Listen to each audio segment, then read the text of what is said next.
Chapter 24-29. You don't have to rely on force to defeat your enemy. 3. After a while, some of the beasts suddenly reacted. They had eaten all the Shin power pills that their master had given them. The beasts who had come to their senses suddenly burst into tears. Then the cries grew more and more. Lung Ruoxue was dumbfounded when she saw this. What was this situation? Shouldn't it be a happy thing to advance? She had also benefited a lot from this, but why were these beasts suddenly crying? Could it be that he was so excited that he cried tears of joy? However, the sullen expressions of these beasts definitely did not look like they were crying tears of joy. Lung Ruoxue denied her own guess very quickly. Peacock King, why are you all crying? Lung Ruoxue helplessly glanced at the Peacock King, who was also bawling his eyes out. The Peacock King, who had just advanced from a Class 7 sacred beast to a Class 8 sacred beast, immediately raised his head when he heard his master's question. He said with tears in his eyes, "I've finished all the pills that master gave me." The Peacock King was filled with regret. In truth, he was only a step away from becoming a Class 8 Saint God beast. Even if he didn't eat all those pills, he would still be able to advance in a few hundred years. However, because of his greed, he ate all the pills that increased his divine power. Although he had advanced to the Class 8 Saint God beast as he had wished, when he thought about how he had eaten all those precious pills in a single moment, his heart ached. Although the Peacock King had acknowledged his master, he had not fully realized that his master was a nouveau riche. Therefore, after the joy of advancing, his heart ached for those precious pills. In the entire immortal realm, the most precious medicinal pills were undoubtedly those that could heal injuries and increase one's divine power. It was precisely because of this that he was unable to let go of his own wasteful behavior. What a precious pill! He had actually finished it so quickly. The Peacock King was so regretful that his intestines had turned green. So what if you finished it all? It's not a big deal. After hearing the Peacock King's reason, Lung Ruoxue didn't know whether to laugh or cry. It turned out that these beasts were crying because they had consumed all the pills. She knew it. Looking at how sad they were, it didn't look like they were crying from joy. "Master, this is a very serious matter. Those pills are too precious. We shouldn't be so wasteful." After hearing his master's words, the Peacock King was so shocked that his forehead was covered in sweat, but he still didn't forget to remind him. "It's fine. I have plenty of pills. I'm not afraid of you losing," Lung Ruoxue said in an unusually forthright manner. After she finished speaking, she felt like laughing. With her current appearance, she was definitely a true nouveau riche. However, in order to appease these beasts, she went all out. They were her beasts anyway, so no one would laugh at her. "Master, you have a lot of beasts around you, so you should be more thrifty. Otherwise, you'll have to sit and eat." When the Peacock King heard his master's words, he quickly began to worry for her. He couldn't help but glance at the beasts present from the corner of his eye. Other than the Peacock tribe, there were also the Eagle tribe, the Condor tribe, and other beast tribes. How many mouths did they have? The owner would really choke on it. The more the Peacock King thought about it, the more worried he became. Among the beasts that his master had taken in, other than the Eagle and the Condor race, which were the strongest, the other beast races, including his own peacock race, seemed to be lacking in combat power. Thinking about this, the Peacock King was deeply worried. He felt that it was his clan that was dragging his master down. "Woo, master. I've let you down. I'm too useless. Our peacock clan may seem impressive, but we're actually quite weak." When Lung Ruoxue heard that the Peacock King was so considerate of her, she was very touched. However, Song immediately told Lung Ruoxue about the Peacock King's thoughts. When Lung Ruoxue heard it, she also felt depressed. This Peacock King's worry was too. Lung Ruoxue did not know how to praise him. He should still be criticized for his distrust of his master. However, after thinking about it, although the little peacock's worry was a little unnecessary, she still had good intentions. She could not reject this favor, but she would feel quite aggrieved. At this moment, Lung Ruoxue heard Song say, "Peacock King, what you said makes sense. Since you have this awareness of being diligent and thrifty, then I'll leave the matters of the beasts to you in the future. You'll be Nyo's beast chief butler. Do a good job. What? Hearing this, the Peacock King was so agitated that he didn't know how to react.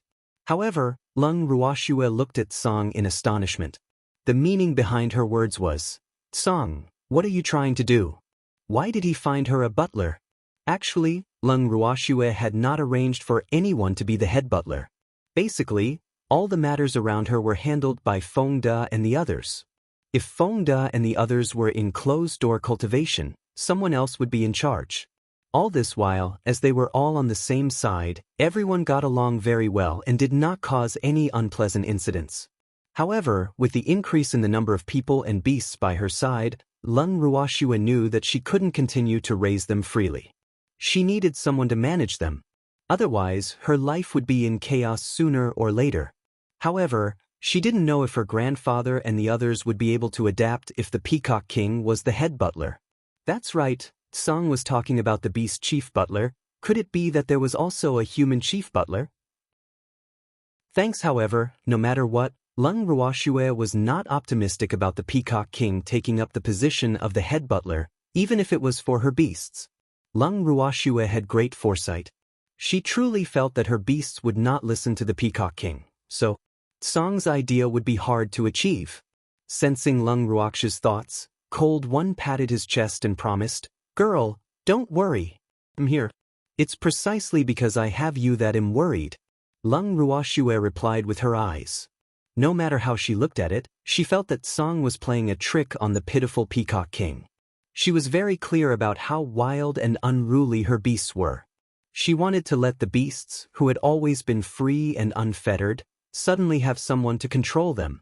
Difficult. It was really difficult. It wasn't just difficult.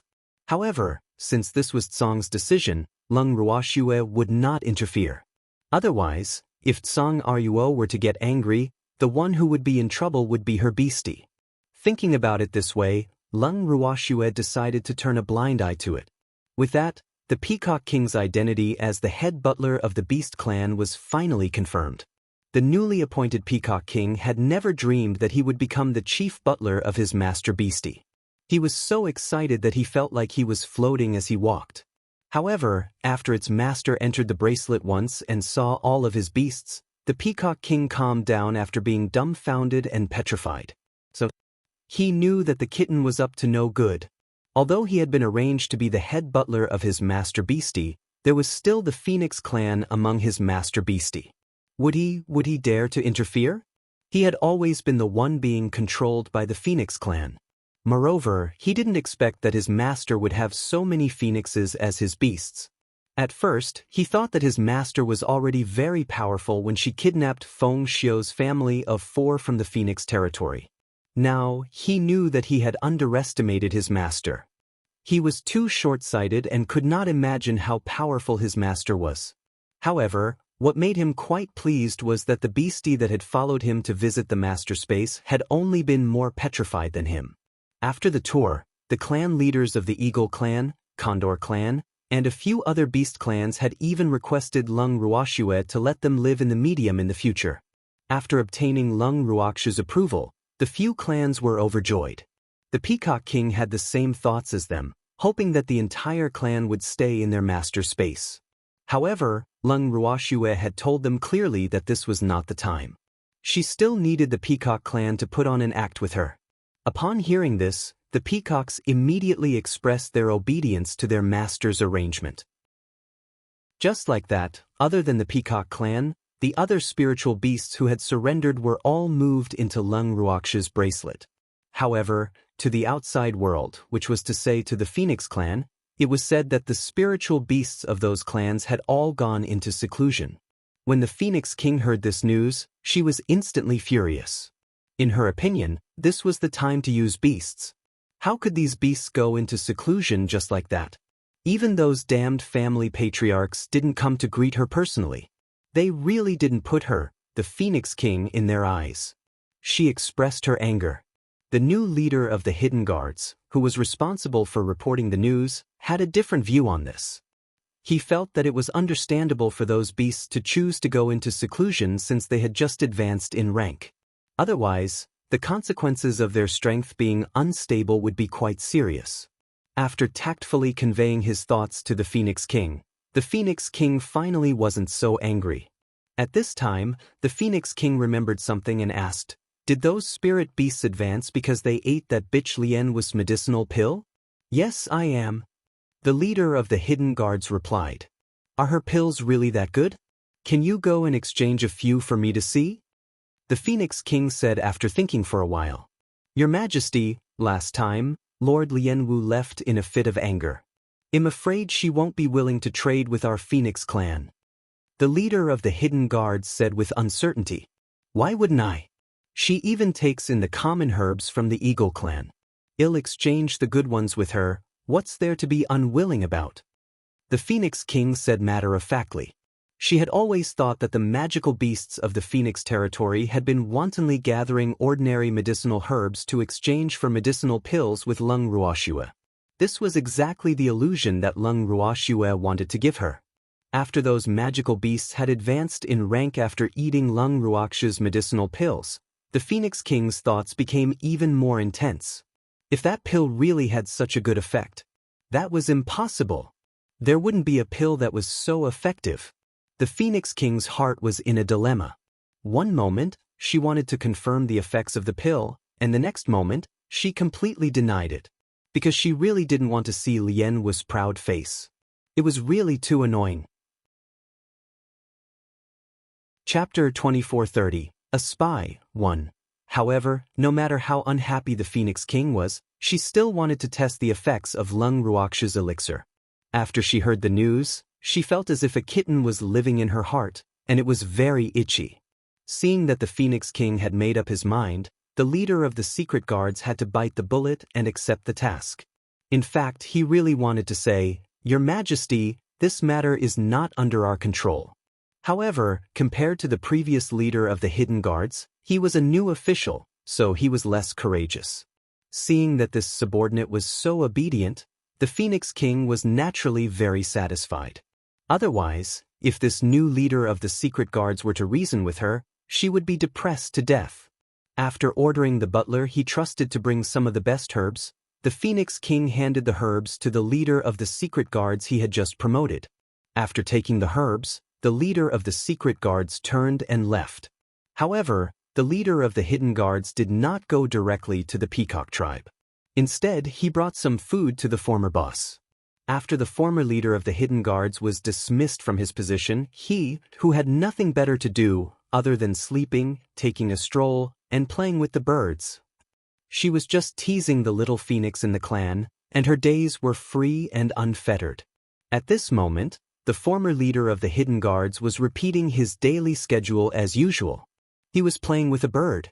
When he arrived at the courtyard of the former leader of the hidden guards, he saw the former boss surrounded by a bunch of little phoenixes. The current leader of the hidden guards smiled helplessly. This boss was still the same as before. He liked to take care of children. One had to know that these secret guards were all raised by this boss. This had almost become boss instinct. "Boss, I'm here to see you," the current leader of the hidden guards said. "Waiter, you've come." A young man raised his head and said indifferently. Hearing these two words, the current leader of the hidden guards was completely depressed. "He has a name, can you not call him Shao?" He felt really awkward listening to her. Seeing the current leader of the hidden guards crying, the young man smiled even more happily and said, "What? You all call me boss, aren't you just the second among us brothers? There's nothing wrong with calling you Shao, so don't give me that face." "Boss, I wouldn't dare." When the current leader of the hidden guards heard this, he immediately said with an aggrieved expression, "You don't dare? Then why did he look so bitter? Do I owe you money?" The young man's face turned serious as he spoke in an unusually serious manner. At this time, the little phoenixes around him saw that the situation was not good and all flew away in fear. "Ha! Waiter, you're really stupid. I'm just scaring you. Can't you tell? AI. What are you going to do? I'm really worried about your future. Forget it. Forget it. It's better if I work harder and keep an eye on you." With that, the young man became even more unbridled. The cold air in his body was also slightly released. The leader of the hidden guards was dumbfounded when he saw that his boss seemed to have taken the wrong medicine and was really angry. Thanks. After about 3 minutes of silence, the young man suddenly burst into laughter. Ha! Waiter, you're really stupid. I'm just scaring you. Can't you tell? What are you going to do? I'm really worried about your future. Forget it. Forget it. It's better if I work harder and keep an eye on you. The young man sighed repeatedly and muttered to himself. After hearing these words, the current leader of the hidden guards was speechless, and his forehead was covered with cold sweat. The boss was playing with him. Boss is so bad, how can he do this? The current leader of the hidden guards complained. However, he only dared to complain in his heart. He absolutely did not dare to say it in front of his boss. Otherwise, his boss would definitely teach him a lesson. Boss.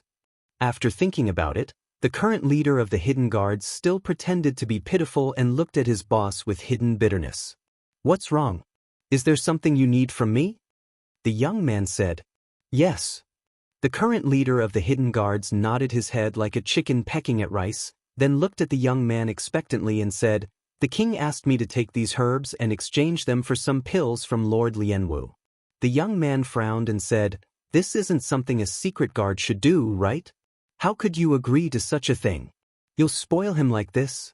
The duty of us secret guards is only to protect the king's safety.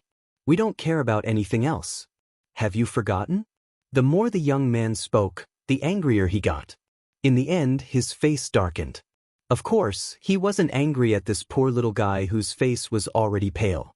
He was angry that the king of Qi actually used secret guards as servants. Wasn't this overkill? I didn't want to either. The current leader of the hidden guards lowered his head and said in a low voice. Without his boss' support, he did not dare to disobey the king.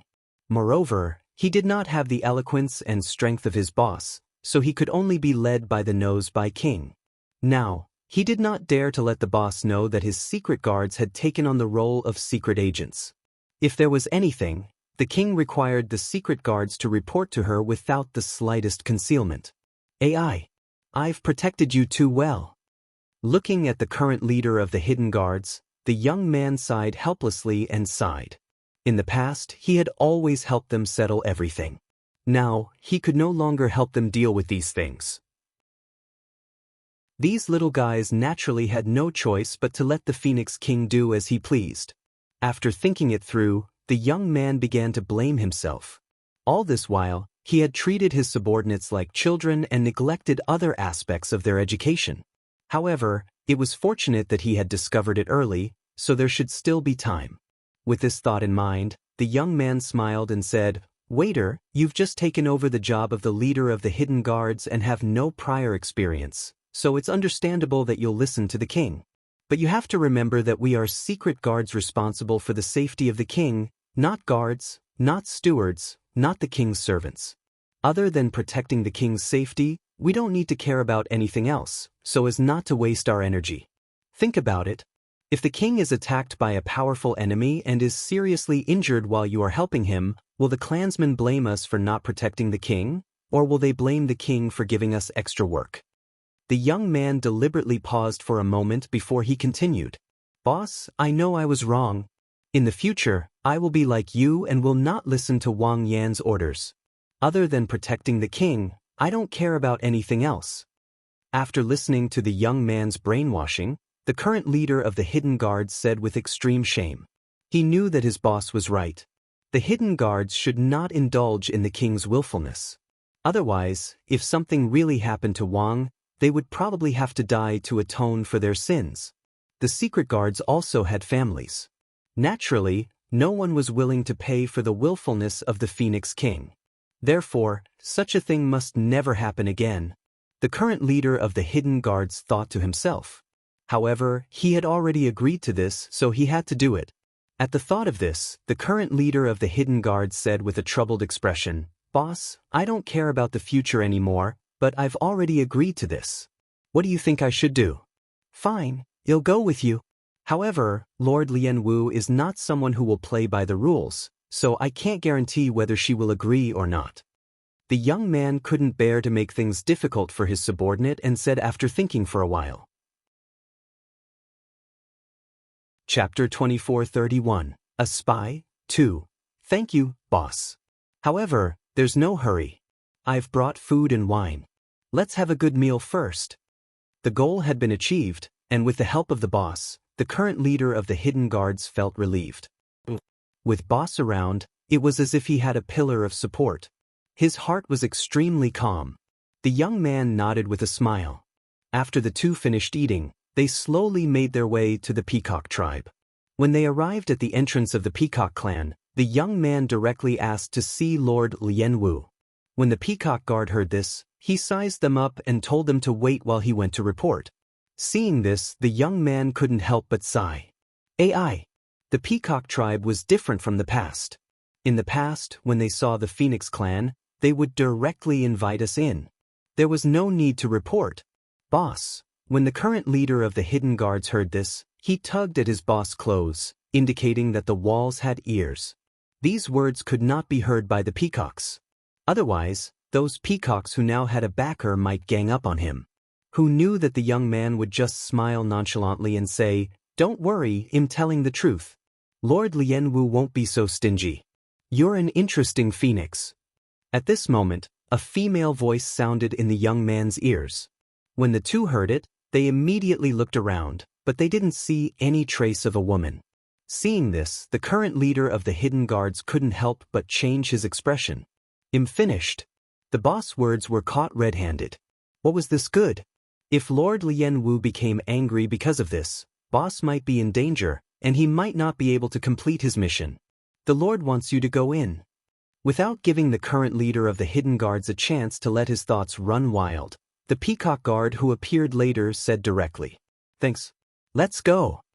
After thanking him, the young man immediately pulled his slightly dazed subordinate and walked straight into the territory of the Peacock clan.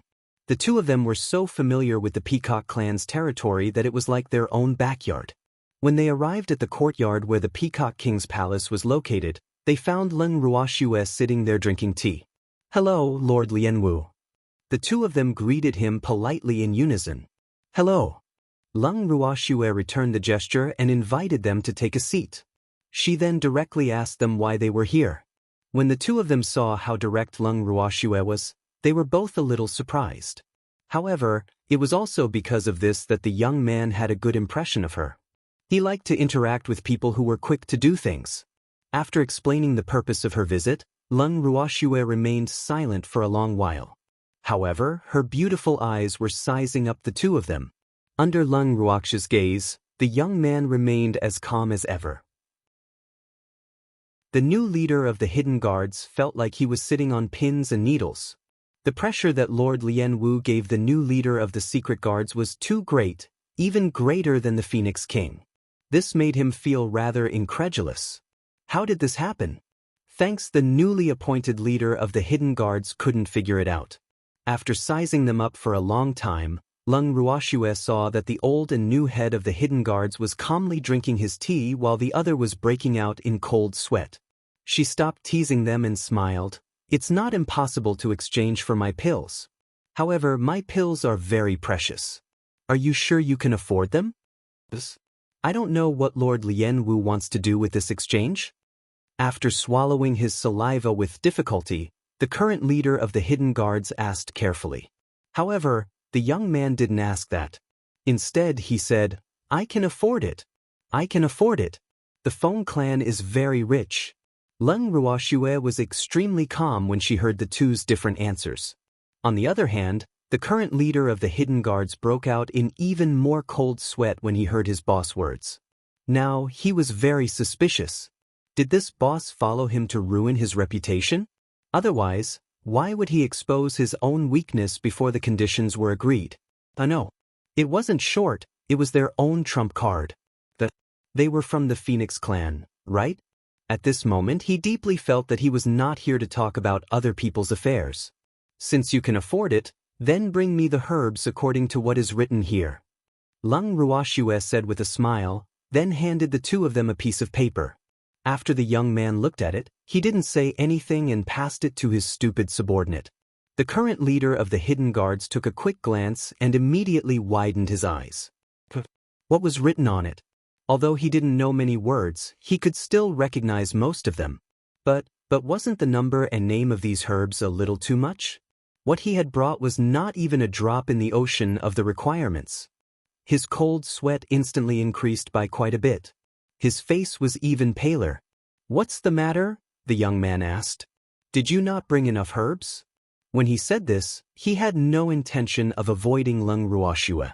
His voice was not soft either, and in an instant, the current leader of the secret guards was so agitated that he came back to his senses. The current leader of the hidden guards looked at his boss with a hint of resentment. He wanted to cry but had no tears. "Boss, please wake up. You're a member of the Feng clan. Don't ruin my reputation like this. He didn't bring enough herbs, but you should know that. Why did you have to tell him?" Being exposed like this, the current leader of the hidden guards felt very embarrassed. However, the young man didn't think as much as he did. The young man directly said, "If you didn't bring enough herbs, you can go back and get them. The king will not blame you." Hearing this, the current leader of the hidden guards regretted asking his boss to come with him. Originally, he thought he was stupid and hoped that his boss would come to boost his prestige and haggle with Lord Lianwu. However, after this boss came, not only did he not plan to haggle, but he even kept tearing down his stage. He really wanted to strangle his boss. "Yes, I also support you to go back and get it. If the Phoenix King wants to exchange it with me, it's absolutely impossible to do it without paying a lot of money." Lung Ruoxue was still smiling as her beautiful eyes kept on scanning the two men in front of her. She found their interaction to be rather interesting.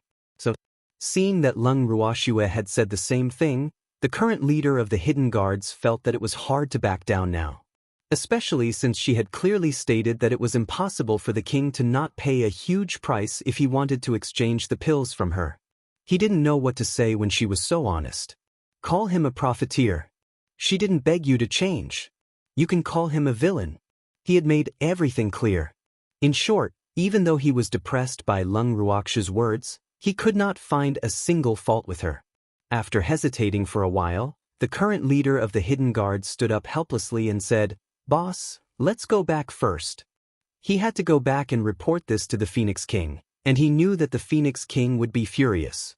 Who knew that the young man would listen to his subordinate's words, but he had no intention of returning to the clan at all. He said, "You can go back by yourself. They'll wait for you here." Chapter 2432, A Spy, 3. Hearing this, the current leader of the hidden guards was a little dumbfounded. What kind of situation was this? The boss didn't want to go back with him, but instead wanted to stay with the Peacock tribe? In an instant, the current leader of the hidden guards felt as if he didn't recognize his boss anymore. How could this be? Quickly go back and gather the herbs according to my requirements. You'll treat your boss well. Lung Ruoxue joined in the fun. The moment she finished speaking, the current leader of the hidden guards, that poor little thing, turned even paler. Even Lung Ruoxue started to pity him. However, he had a boss who was not under anyone's control, so he could only endure it. They'll go back first then. After a long while, the current leader of the hidden guards, that poor little thing, finally spat out these words. Then he slowly left with his tall and hunched body. There was still a trace of cowering and desolate aura around him, looking quite pitiful. "Why didn't you go back with him?" After the current leader of the hidden guards left, Lung Ruoxue glanced at the young man and asked curiously. "He should learn to grow up and learn how to refuse." The young man said honestly. In fact, he still had one thing to say. He was very interested in Lord Lianwu. "That's true." Lung Ruoxue nodded her head in agreement. She then reminded, "When he goes back, the Phoenix King might use him as a punching bag. Don't be sad when that happens. I watched them grow up and raised them into my secret guards. Now that I've been relieved of my job, I can't continue to look after them, so they have to adapt to living on their own." The young man sighed and said. After saying these words, he was a little surprised. He didn't know why he would say these things to the human in front of him. And these words were said by him inadvertently. Lung Ruoxue, who had also heard this, nodded her head in satisfaction. Then she suddenly asked, "Do you know Feng Imo?" "Feng Imo? I don't know him." Hearing these two words, the young man's heart skipped a beat. However, he quickly calmed down. The flash of panic in his eyes did not escape Lung Ruoxue's eyes. "You really don't know him? Then you should be familiar with this name."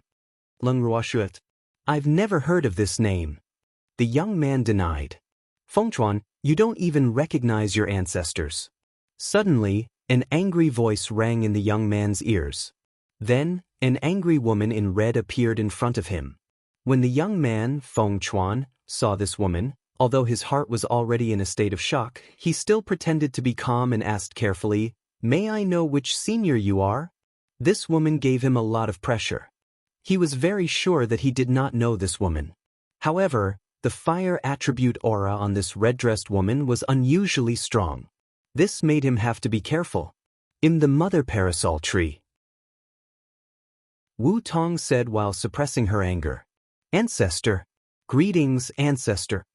Hearing this, Fengchuan immediately knelt down to the mother parasol tree. The excitement on his face couldn't be described with words. He knew that the ancestor of the parasol tree would not die so easily. Fengchuan was so excited. However, Lung Ruoxue was puzzled when she saw Fengchuan addressing the mother parasol tree as ancestor. This doesn't make sense, right? Seeing through Lung Ruoxue's thoughts, the parasol tree explained helplessly, "The parasol tree tribe and the phoenix tribe have always accompanied each other. The little phoenixes either grew up on our parasol tree or grew up together with the little parasol tree. So, it's only natural for him to call me ancestor. Does he not doubt your identity? He believed you when you said you were the mother parasol tree? Don't forget, the phoenix tribe has been saying that the mother parasol tree is no longer around."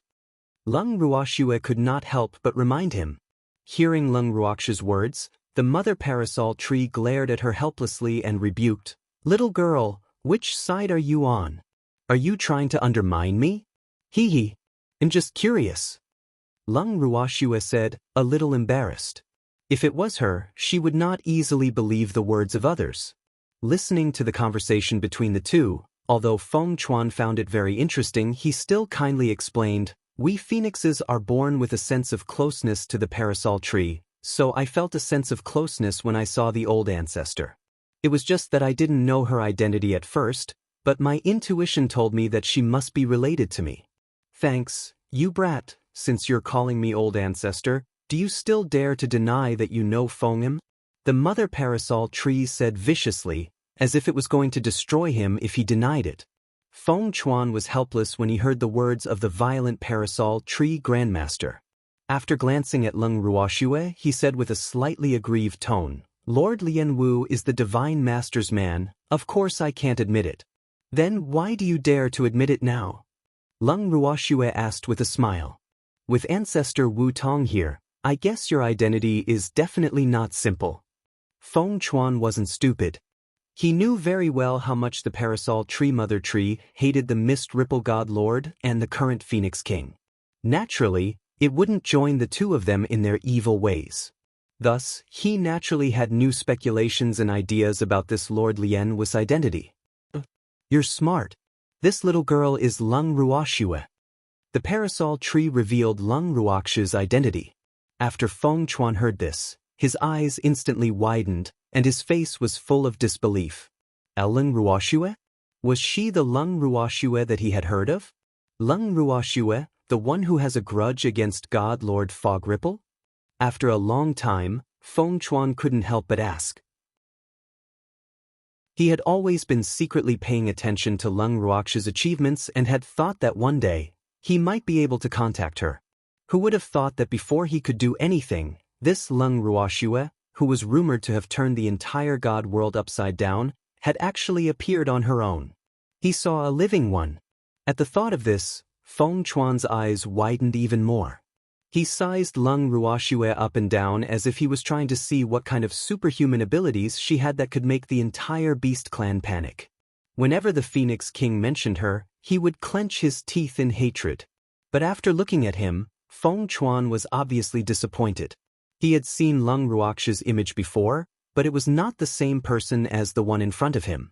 Obviously, the poor child didn't know about the existence of appearance-changing pills in the world. Just as Feng Chuan was still puzzled, Lung Ruoxue nodded calmly and said, "That's right, it's the one who has a grudge against Wu Cheng." "Liar! Lung Ruoxue doesn't even look like you?" Feng Chuan, who had always been calm and collected, was suddenly possessed by a baby and complained, "I've taken a disguise pill. Now that I'm here at the Feng clan, you can't possibly ask me to show my true face, right? If that were the case, the Phoenix King would have already attacked me." Lung Ruoxue said helplessly as Feng Chuan's IQ suddenly dropped. The look of distrust on Feng Chuan's face made her even more furious. "Oh, so that's how it is." Feng Chuan nodded. He knew it. No matter how a person dressed up, it was impossible to make themselves unrecognizable. Then, he seemed to have thought of something and asked in embarrassment, "Can you let me take a look at the disguise pill? This is the first time I've heard of this pill." "Sure." Lung Ruoxue felt rather helpless. She then took out a disguise pill and gave it to Feng Chuan. Feng Chuan was curious and ate it without thinking. After that, she bounced around and asked the two of them excitedly, "Forefather, Lord Lianwu, has my appearance changed?" Seeing this, Lung Ruoxue exchanged a look with the mother parasol tree helplessly. Her eyes were red as she said, "This is the secret you guys have planted?" This Feng Chuan, who was normal at first sight but not very normal now, was the secret line that Feng Mo and the mother tree of Wudong had buried. However, the mother tree of Wudong had never looked for Feng Chuan. And that Feng Mo, who was the leader of the secret guards of the previous Feng King, had the foresight to bury Feng Chuan as a secret line after he noticed the abnormality of Feng Tong. In the war hundreds of thousands of years ago, in order to protect the Feng King at that time, he was seriously injured and sealed with Feng Wu. Therefore, Feng Chuan's role as a secret spy was left idle. Feng Chuan, who could be considered smart, in order to hide his identity, had always done his job as the leader of the secret guards and had withstood all kinds of tests from Feng Tong. In general, Feng Tong was quite satisfied with him. The only dissatisfaction was that Feng Chuan was too old-fashioned and always used the rules to do things. Every time this happened, Prince Feng would be angered to death by Feng Chuan. But even so, the Phoenix King was not willing to fire him.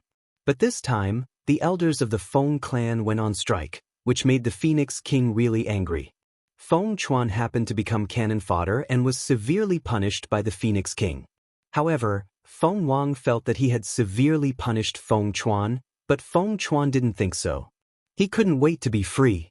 Because no one could understand how painful it was to look at and protect one's own enemy every day. There were even a few times when Feng Chuan almost couldn't hold back and wanted to make a move. But at the last moment, his rationality controlled himself. He knew that he could not reveal himself. With his current strength, he was no match for the Phoenix King. Thus, all he could do was to be patient. After finding out Lung Ruox's identity, Feng Chuan had been excited for a while. He felt that he had found a companion, who asked Lung Ruoxue to have a common enemy with him. However, out of caution, he did not dare to act rashly. He had been secretly collecting information related to Lung Ruoxue. Furthermore, he did not expect to see Lung Ruoxue so soon. He was not prepared at all and had obviously lost his composure. And Lung Ruoxue knew about Feng Chuan's existence because the parasol tree had revealed it to her. Chapter 2433, You're Not Fighting Alone, 1. When Lung Ruoxue first found out that the previous Phoenix King had a trick up her sleeve, she was extremely shocked. It was only after the parasol tree's detailed explanation that she realized that things were not as she had thought. Feng Wu and Feng Tong were sisters. Feng Wu trusted his sister very much and gave her a lot of power. The only ones who felt that Feng Tong was not the same on the surface and abnormal were the mother Phoenix tree and the leader of the secret guards beside the Phoenix King. However, the two of them knew Feng Wu's character very well. Although they had hinted to the Phoenix King not to give Feng Tong that much power, it was a pity that the Phoenix King didn't care. In the Phoenix King's heart, Feng Tong was her only sister. How could she harm her? When Leng Ruoxue first heard about this, she had already expressed her disapproval of Feng Wu's low vigilance. She truly felt that the Phoenix King was too stupid and too naive. One must know that sometimes, the knife of a family member was much sharper than the knife of an enemy. More importantly, one could defend against the enemy's saber, but not the saber of one's family. However, Leng Ruoxue was also clear that this matter could not be entirely blamed on the Phoenix King. It could also be that this little sister of hers was too good at acting, to the point that the wise Phoenix King that the parasol tree spoke of did not notice at all. In short, for her to fall for the trap of her kin, she must have some sort of weakness. For example, the trust in family, the desire for family, and so on.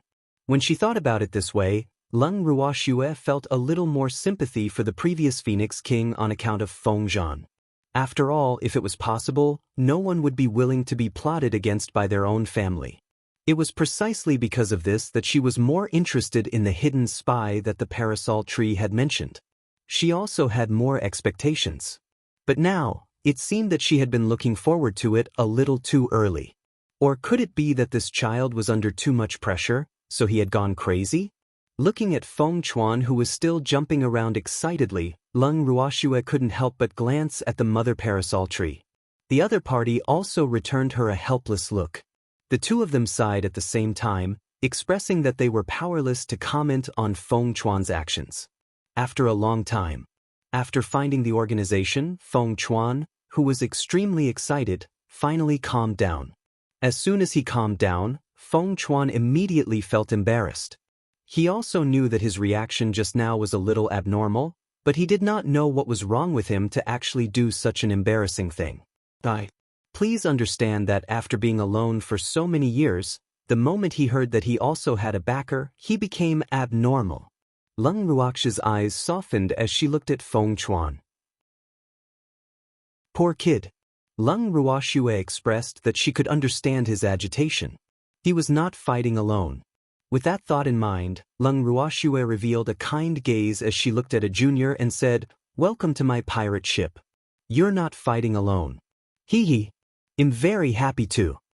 When Feng Chuan heard that Leng Ruoxue wanted to join them, he was immediately excited. However, he seemed to have heard the word pirate ship, or did he hear it wrong? Thanks, a pirate ship? Feng Chuan was a man of action. If he had any questions, he would ask them. So, these two words became his biggest doubt at the moment. Leng Ruoxue looked at Feng Chuan, who seemed to be slow to react, and felt worried. Was this guy really the leader of the secret guards that the parasol tree had mentioned? In her opinion, Feng Chuan's IQ was obviously not high enough. At least, he couldn't be compared to Feng Da and the others. Look at his silly and cute little appearance now. She was quite cute. Song, who often peeked at Leng Ruoxue's inner thoughts, heard Nyo say that this guy was quite cute and instantly lost his good impression of this phoenix. At the same time, he glared at the innocent Feng Chuan. This guy is cute? Which part of her was cute? Was he as cute as she was? Song couldn't help but secretly praise him and made up his mind. As long as there was a chance, he would let this guy understand what true cuteness was. It wouldn't allow any beast to fight for its favor. It couldn't win against that annoying man, but it couldn't win against these beasts, could it? At this time, Feng Chuan, who had been slow to notice, also clearly felt the unfriendly eyes of the little white cat in Leng Ruoxue's arms. He was confused. He really didn't know what he had done to provoke this little cat. He also saw the little cat waving its sharp claws at him. The subtle interaction between the two of them could not be hidden from Leng Ruoxue and the mother parasol tree's eyes. However, the two of them chose to ignore it. Leng Ruoxue did not intend to participate in the exchange of feelings between Song and the spirit beasts. The parasol tree mother tree knew that it could not afford to offend Senior Song, so it had no choice but to remain silent. Ahem! After a long while, the mother parasol tree coughed and changed the topic. Feng Chuan, we're planning to leave Phoenix territory in a few days. What's your plan? Leave the Phoenix territory? Where is the ancestor going? Feng Chuan looked at the mother parasol tree with a face full of question marks. We're leaving with this little girl. We'll be by her side from now on. The mother parasol tree replied honestly. Arg. Old ancestor, who are you all including? Feng Chuan asked the most important question. We, the sycamore tree tribe. The mother parasol tree said with a smile. She felt that her decision was rather wise and brilliant. Then what about our Phoenix clan? When he heard that the entire sycamore tree tribe was going to leave with Lung Ruoxue, Feng Chuan started to get anxious. Although the Phoenix tribe was not welcomed by the parasol tree now, as long as the parasol tree was still in the Phoenix tribe would still see hope and wait for the day when they would be accepted, right? But what Feng Chuan didn't expect was that after all the elders went on strike, the parasol tree tribe also wanted to move collectively. Was he going to abandon the Phoenix clan completely? It wasn't hard for Feng Chuan to imagine what the Phoenix clan would be like without the help of the Phoenix tree. How could the old ancestor leave just like that? More importantly, he knew that with the old ancestor leading the way, no parasol tree would be willing to stay. Thinking of this, Feng Chuan was even more afraid, because he knew that the old ancestor was definitely not joking. Cold. What does it have to do with me? What happens to the Feng clan? The current Phoenix kind is no longer the Phoenix kind that we used to be. Therefore, we, the parasol tree clan, will no longer serve the Phoenix kind. The mother parasol tree said disapprovingly. Forefather, many Phoenix kind people are innocent. Feng Chuan couldn't help but remind her. So what? They were all brainwashed by Feng Tong, and our Phoenix tree clan is loyal to Feng Wu. Therefore, I want help Feng Tong cultivate her power. Of course, if a phoenix is willing to forsake the darkness for the light and acknowledge this little girl as her master, I'm still very willing to accept them. The mother parasol tree made it very clear. When Feng Chuan heard this, he knew that the mother parasol tree had already made up her mind and it would be difficult to change it. He couldn't help but turn his gaze to Lung Ruoxue. Lung Ruoxue understood what Feng Chuan meant. He just wanted her to help persuade the mother parasol tree. However, Lung Ruoxue wasn't that kind. What she wanted to say was similar to what the parasol tree mother tree had said. I have the same idea. Unless a phoenix is willing to forsake the darkness for the light, I support the parasol tree mother tree to cut off their food. Chapter 2434. You're not fighting alone. 2. Hearing Lung Ruoxue's words, Feng Chuan knew that there was no point in saying anything more. He couldn't help but sigh on behalf of the abandoned Feng clan and fell silent. After a while, the mother parasol tree asked again, Feng Chuan, are you going to leave with us or stay in the Feng clan? I'll leave with you for the time being, Feng Chuan said after some thought.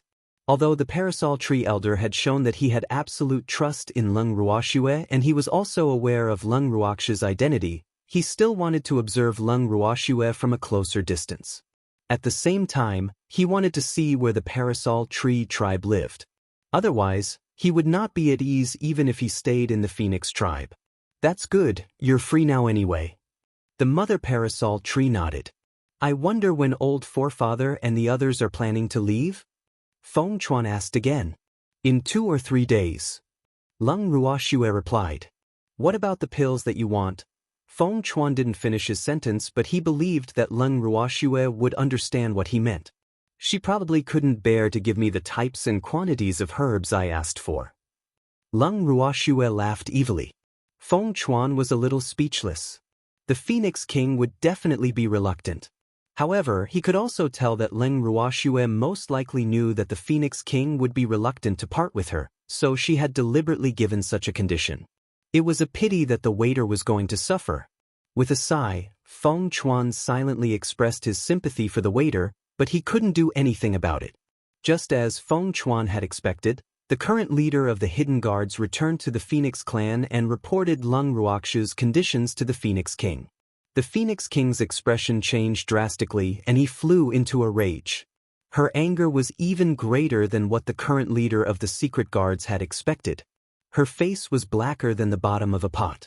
The huge Phoenix Palace had been immersed in low air pressure because of the anger of the Phoenix King. Around the palace, many little phoenixes were trembling.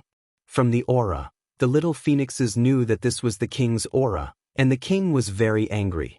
Although the little phoenixes wanted to hide and not be affected by the king's anger, they were too weak to withstand the king's pressure.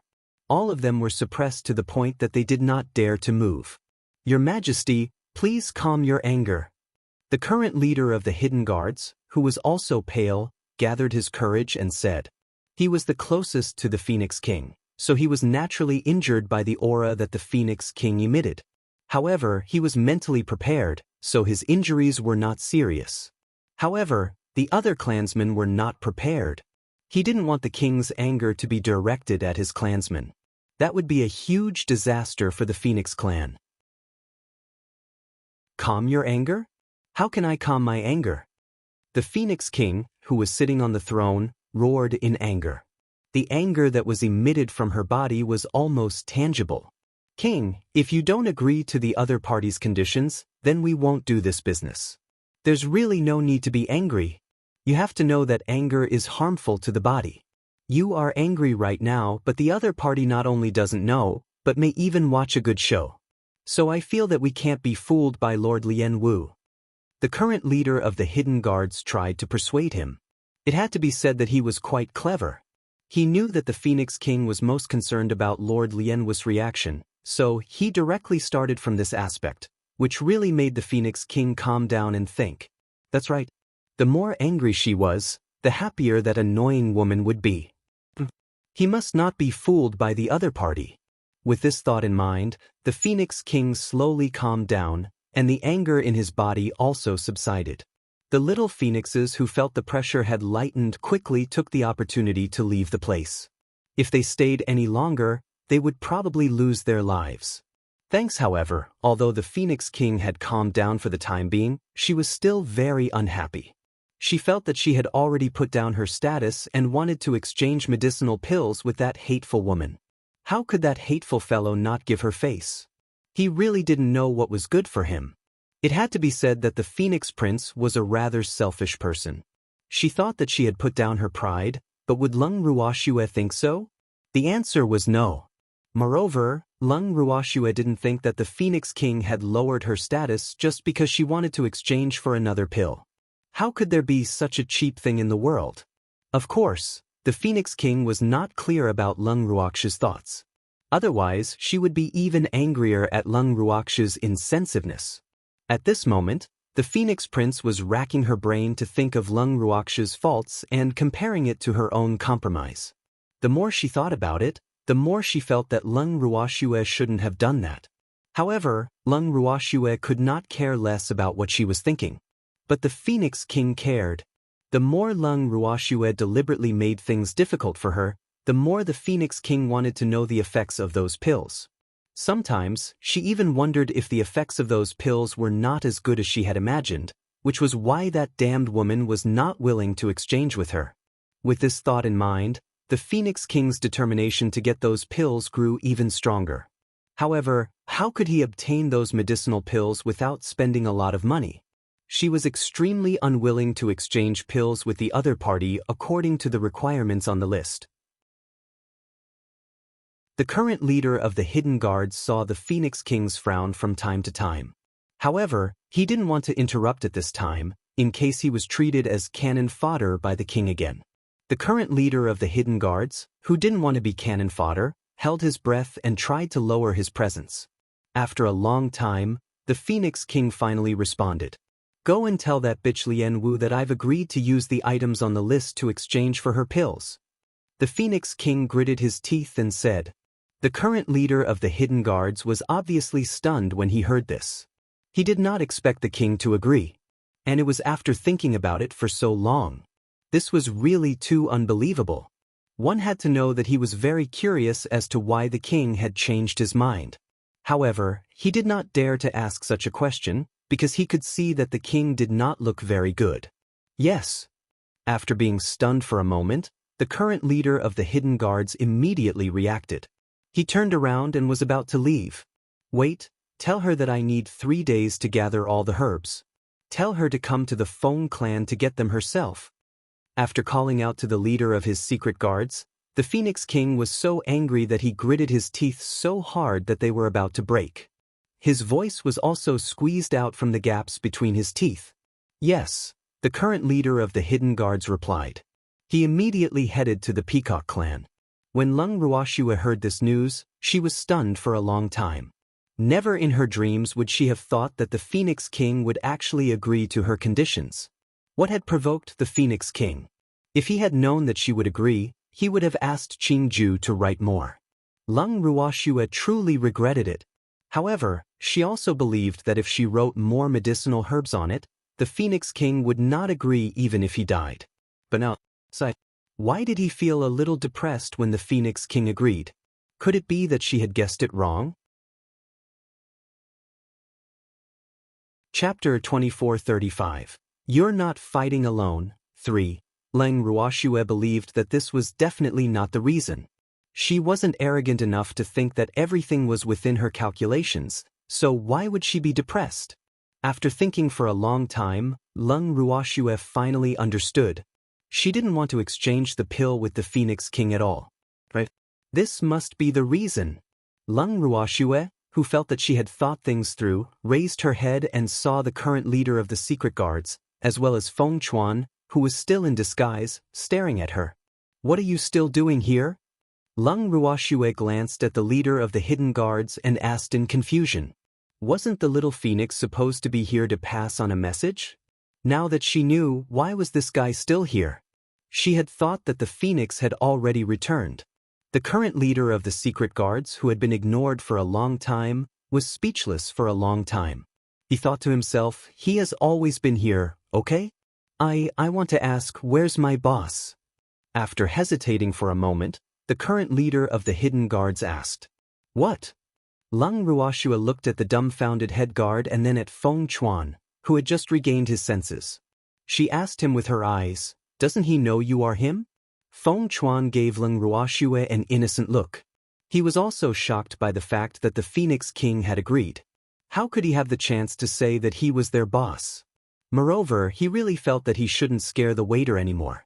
Otherwise, if the waiter knew that he had changed his face, he would be scared half to death.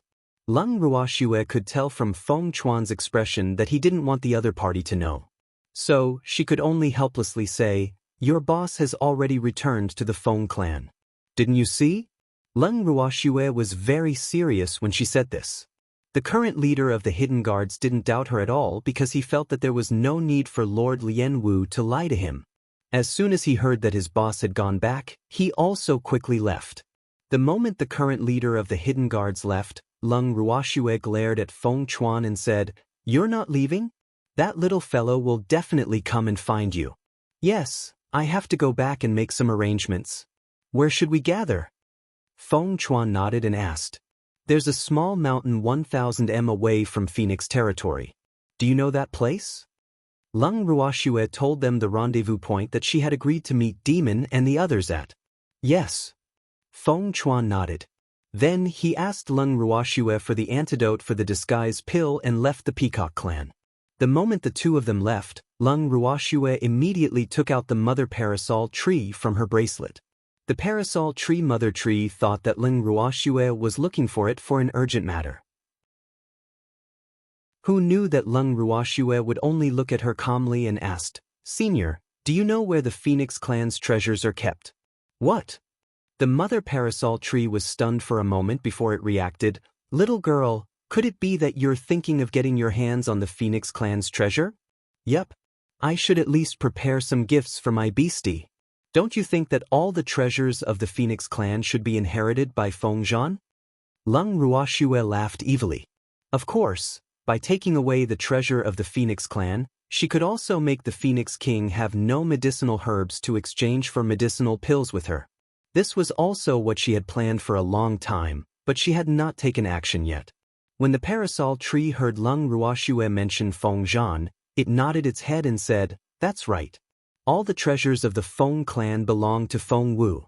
It's only right that Feng Zhan, that little fellow, inherit them. I know where the Phoenix clan's treasure vault is. However, there are many traps there. I'm afraid it won't be easy for us to enter without alerting Feng Tong. The mother parasol tree continued. She could not help but shiver at the thought of the traps in the treasure room of the Phoenix tribe. Those traps were all designed by a cunning old phoenix in the phoenix tribe. They were definitely a trap. With Tsong here, I'm not afraid. Lung Ruoxue saw that the mother parasol tree was gritting her teeth when it mentioned that area. Even though she did not understand the reason, she was smart enough not to ask. When Tsong heard Lung Ruoxue's words, he raised his snow-white claws and said, "Girl, there's no need to ask this old tree. I can find the treasure vault of the Phoenix clan. You have to believe in my ability. I just wanted to save you some trouble." Lung Ruoxue explained helplessly. Of course, she believed in Tsong's ability. However, with a spy in the Phoenix clan, was there a need for Tsong to look for him? It would be a waste not to use such a convenient resource. The mother parasol tree listened to the conversation between the man and the beast and was deeply worried. Why did she have the thought that she would be led astray by them one day? This was too terrifying. The mother parasol tree did not dare to think further. However, she was quite clear that with Senior Tsong, who was famous for his destructive nature, if he really found the treasure room of the Phoenix tribe, it would not be able to be preserved. That treasure room was the fruit of Feng Wu and a certain someone's wisdom. They only needed to take the treasures. She would do her best to protect the treasure room. With that thought in mind, the mother parasol tree urged him anxiously, "Little girl, when are we leaving? There's no time like the present, let's do it now." Lung Ruoxue saw how anxious the mother parasol tree was and decided to play along. "Thanks, alright, let's go then." With that, the mother parasol tree pulled Lung Ruoxue along and prepared to leave. "Wait, Senior. You can't go like this. Also, you have to restrain your aura." Lung Ruoxue hurriedly called for the mother parasol tree to stop. She had only found out today that the mother parasol tree was still an impatient person. "Then how do we go?" The mother parasol tree stopped in its tracks and looked at Lung Ruoxue in confusion. At the same time, it retracted its aura. Lung Ruoxue took Ling out from the bangle and instructed, "Ling, make us invisible." "Yes, master." Ling Ying said, and at the same time he cast an invisibility technique. Before they left, Lung Ruoxue specially went to inform the Peacock King so that the little peacock wouldn't be anxious when it couldn't find them. However, when the Peacock King heard that his master was going to the Phoenix clan's treasure vault, his thoughts immediately became active and he strongly requested for his master to bring him along. In fact, the Peacock King had been longing for his master's invisibility for a long time. Now that he had such a good opportunity, how could he let it go? Especially since the place they were going to was an important place of the Phoenix clan. He had long heard that there were many rare treasures there, so he naturally wanted to see it first. The mother parasol tree was extremely unwilling to bring along this child who was a burden. However, Lung Ruoxue's heart softened when she saw how pitiful he was. She agreed to bring along the Peacock King who was looking at her with a pitiful expression. As a result, the mother parasol tree complained that she had pampered her beastie too much. Lung Ruoxue laughed nonchalantly and thought to herself, if she doesn't pamper her own beastie, who else would she pamper? Just like that, he brought along Lung Ruoxue, who was a burden, and the mother parasol tree, and headed to the Phoenix clan in high spirits. On the way, the mother parasol tree introduced the treasure vault of the Phoenix tribe. There were 2 treasure rooms in the Phoenix clan. One of them was used to store rare and precious treasures, while the other was used to store precious natural treasures and precious ores. When the mother parasol tree asked Lung Ruoxue which one they were going to first, Lung Ruoxue didn't even think and directly said that they were going to the one with the herbs. Who asked him to be an alchemist? The thing he was most interested in was, of course, the herbs. Oh right, he was also a blacksmith, so ores were also quite important. Although the time she spent on refining weapons was much less than the time she spent on refining medicinal pills. However, after hearing Lung Ruoxue's answer, the mother parasol tree frowned deeply. Finally, she could not help but remind her, "Little girl, are you sure? That place isn't the most precious place for the Phoenix clan." I'm sure, and I'm certain. I'm very interested in that place, but am not that interested in the other treasure room. Lung Ruoxue said honestly. "Little girl, I always thought you knew a lot about treasures. Today, I know that you're an outsider. The mother parasol tree was deeply helpless. Although she knew that this little girl was only using Feng Zhan's name to empty out the Feng clan's treasure vault, she didn't mind. After all, Feng Zhan had acknowledged this little girl as his master. This girl had done a great favor to the Feng clan, and she would find a way to save Feng Wu in the future. So, she really felt that it was reasonable for the Feng clan to give her the treasure. This was the Feng clan's reward in advance. Besides, even if she didn't do this favor now, Feng Zhan, that ungrateful little fellow, would still want to give all his good things to this girl. Since he knew this, why not do her a favor? In addition, she really didn't want the Feng clan's treasure to fall into the hands of that bitch Feng Tong. That would make her depressed. After comparing the two, she was smart enough to choose Leng Ruoxue. However, this little girl's taste really made her speechless. Those medicinal herbs were not worth much money at all. The most valuable things were in the other treasure room. She was saying, what if Feng Tong found out about their theft? At that time, that bitch would definitely be more vigilant.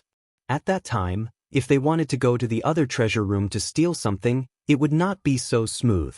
However, Leng Ruoxue was completely unaware of the mother parasol tree's internal struggle. As for Azure, even if he knew, he wouldn't care. It was just the Phoenix clan. What's the big deal? If they really startled Feng Tong at worst, they would just rob her openly. One had to say that Song's bandit attributes weren't light. Just like that, while the mother parasol tree was in a dilemma, she still brought Leng Ruoxue, Song, and the Peacock King to the treasure room where the herbs and ores were kept. When they reached the door of the treasure room, Leng Ruoxue was surprised to find a formation that was in operation. After observing for a while, Leng Ruoxue could not help but ask, "Who set up this formation?" The formation in front of him looked very simple, but it was quite exquisite. It was not difficult to see that the person who set up this formation was also a person who had studied formations. It's the high priest of the Phoenix tribe. The mother parasol tree gritted its teeth and said in an evil tone. Chapter 2436. It feels good to have someone caring for you. 1. The high priest of the Phoenix tribe? Leng Ruoxue was not unfamiliar with these words. However, from the tone of the parasol tree's voice, could it be that there was a story between the mother tree and the Phoenix tribe's high priest that had to be told? Leng Ruoxue's curious gaze drifted towards the mother parasol tree, causing the mother parasol tree to fly into a rage. This girl's gaze was too. At the thought of this, the mother parasol tree could not help but roar in anger. "Bad girl, what's that look in your eyes? I'm really going to die of anger." The mother parasol tree was furious. The consequences. However, the consequences weren't too severe. As soon as she finished shouting, Azure's icy glare landed on her body, causing the mother parasol tree's heart to tremble in fear. So, how could she have forgotten about Senior Tsung? This was such a huge low-level mistake. She shouldn't have ignored Senior Tsung's existence just because he looked like a harmless kitten.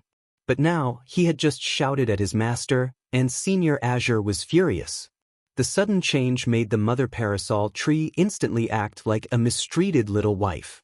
It lowered its head in grievance, and its beautiful dark green eyes were still filled with tears. Leng Ruoxue was also shocked by this scene. She did not expect the parasol tree mother tree to have such a side to it. This was really too unexpected and also very scary. However, Leng Ruoxue only looked at the mother parasol tree in disbelief for a short while before shifting her attention to the array. Coincidentally, she saw the Peacock King extending his claws towards the array out of curiosity. She was so frightened that she quickly stopped the Peacock King. "Little Peacock, don't do anything stupid."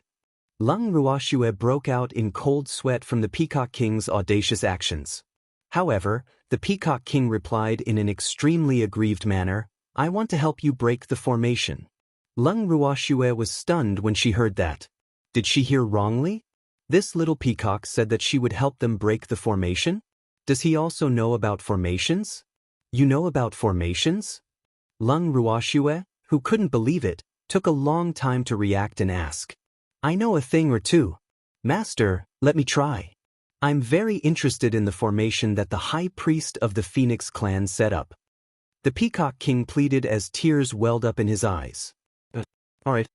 Lung Ruoxu's heart softened when she saw the Peacock King's pleading face.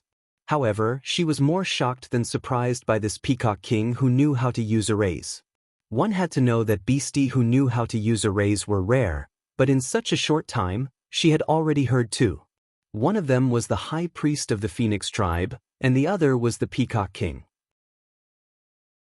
Following that, Lung Ruoxu watched as the Peacock King's delicate and snow-white fingers moved about, forming a series of hand seals in midair before floating towards the center of the array.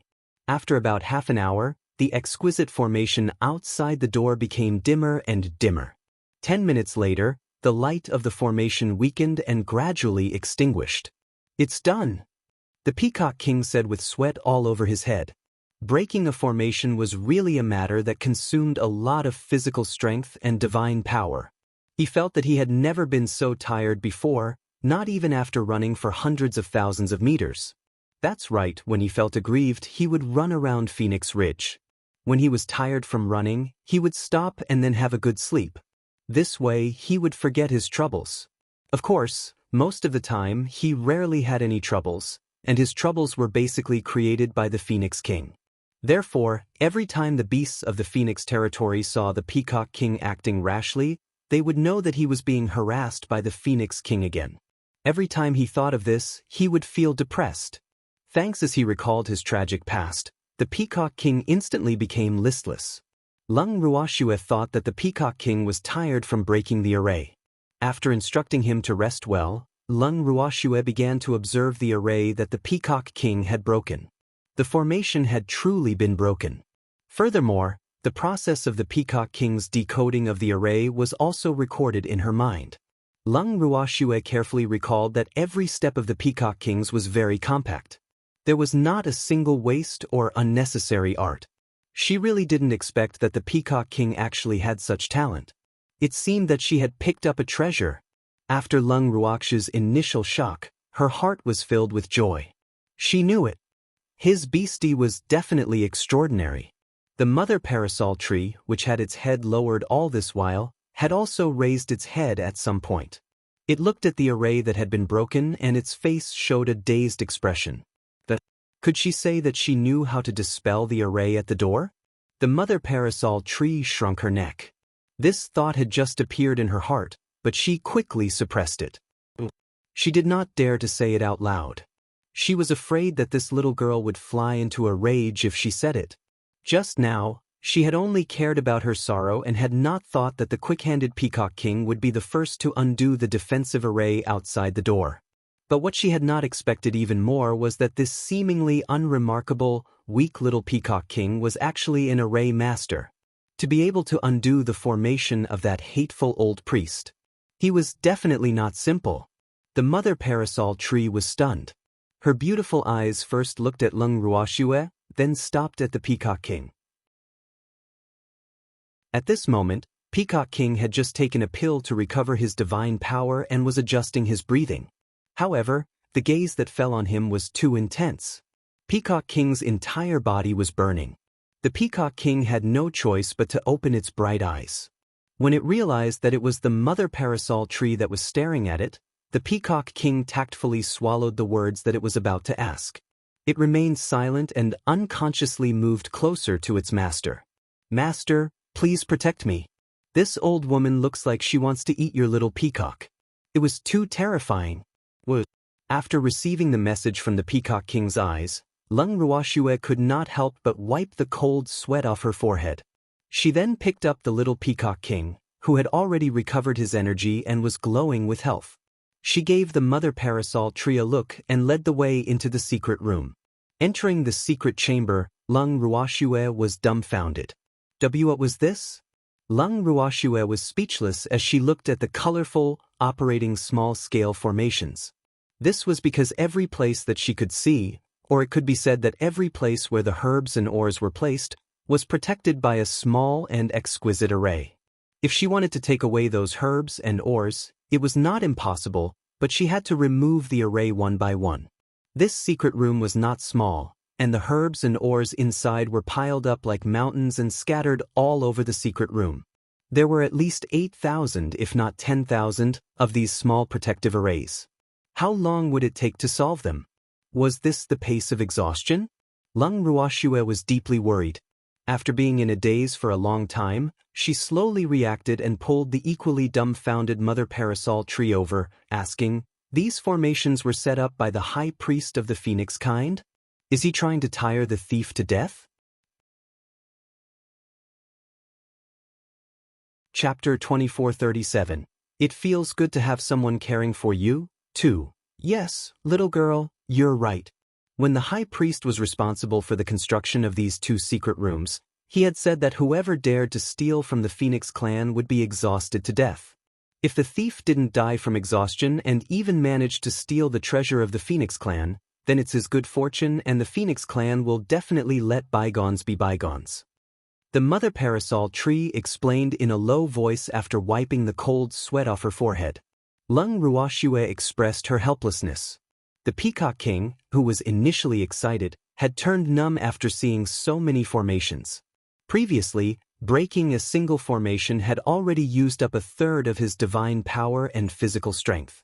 Now that there were so many formations before him, the Peacock King was certain that he would be exhausted to the point of spitting blood. By the way, little girl, you must be careful in cracking this array because there are traps in these arrays. If you make one wrong step, then the whole secret room's trap will be activated, and at the same time, it will also alert that slut Feng Tong. So, you must be careful. After observing Lung Ruoxue's slightly ugly expression, the Mother Parasol tree carefully reminded her. She had no idea how to break the array here. It wasn't that the Phoenix High Priest didn't tell her, but that she didn't remember. She felt so ashamed. Well, be careful. After Lung Ruoxue heard the Mother Parasol tree's words, she fell silent for a moment before she replied. Then, she looked at the crying Peacock King and patted his shoulder. "Little Peacock, let's get to work." "Master, how long will it take to solve this?" The Peacock King was filled with regret. He should not have broken the formation at the entrance. Great, now he had become a coolie. Even though he was a little grumbling in his heart, he did not dare to disobey his master's orders. His heart trembled as he followed behind Lung Ruoxue and walked towards a small array not far from her. As for Lung Ruoxue, after taking a look at the distribution of treasures in the secret chamber, she chose the most expensive pile of herbs. After a careful observation, Lung Ruoxue began to cast spells one after another. In less than 10 minutes, the array that Lung Ruoxue had broken first stopped working. The herbs that were protected by the array naturally became hers. At this moment, she lifted her gaze and looked at the Peacock King. She realized that the Peacock King's array was only 1/3 undone. Since she did not disturb the Peacock King, Lung Ruoxue quickly set off for her next target. When the Peacock King finally cracked a formation, he wanted to show off to his master. However, he suddenly realized that his master had cracked almost 10 defensive formations. In an instant, Peacock King's eyes widened in disbelief. Is this true? As his master's beastie, he actually didn't know that his master's attainments in formations were so high.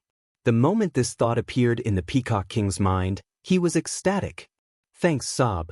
He had finally found his master. He must acknowledge Master as his master. If Master doesn't accept him, he will cry in front of Master. After making up his mind, Peacock King seemed to be invigorated. He became energetic, but Sung really couldn't bear to see Peacock King like this. He glanced at Peacock King and said with an unhappy face, "What are you daydreaming about? Hurry up and get to work. Look at your work efficiency, it's really too low." Hearing this, the Peacock King was depressed.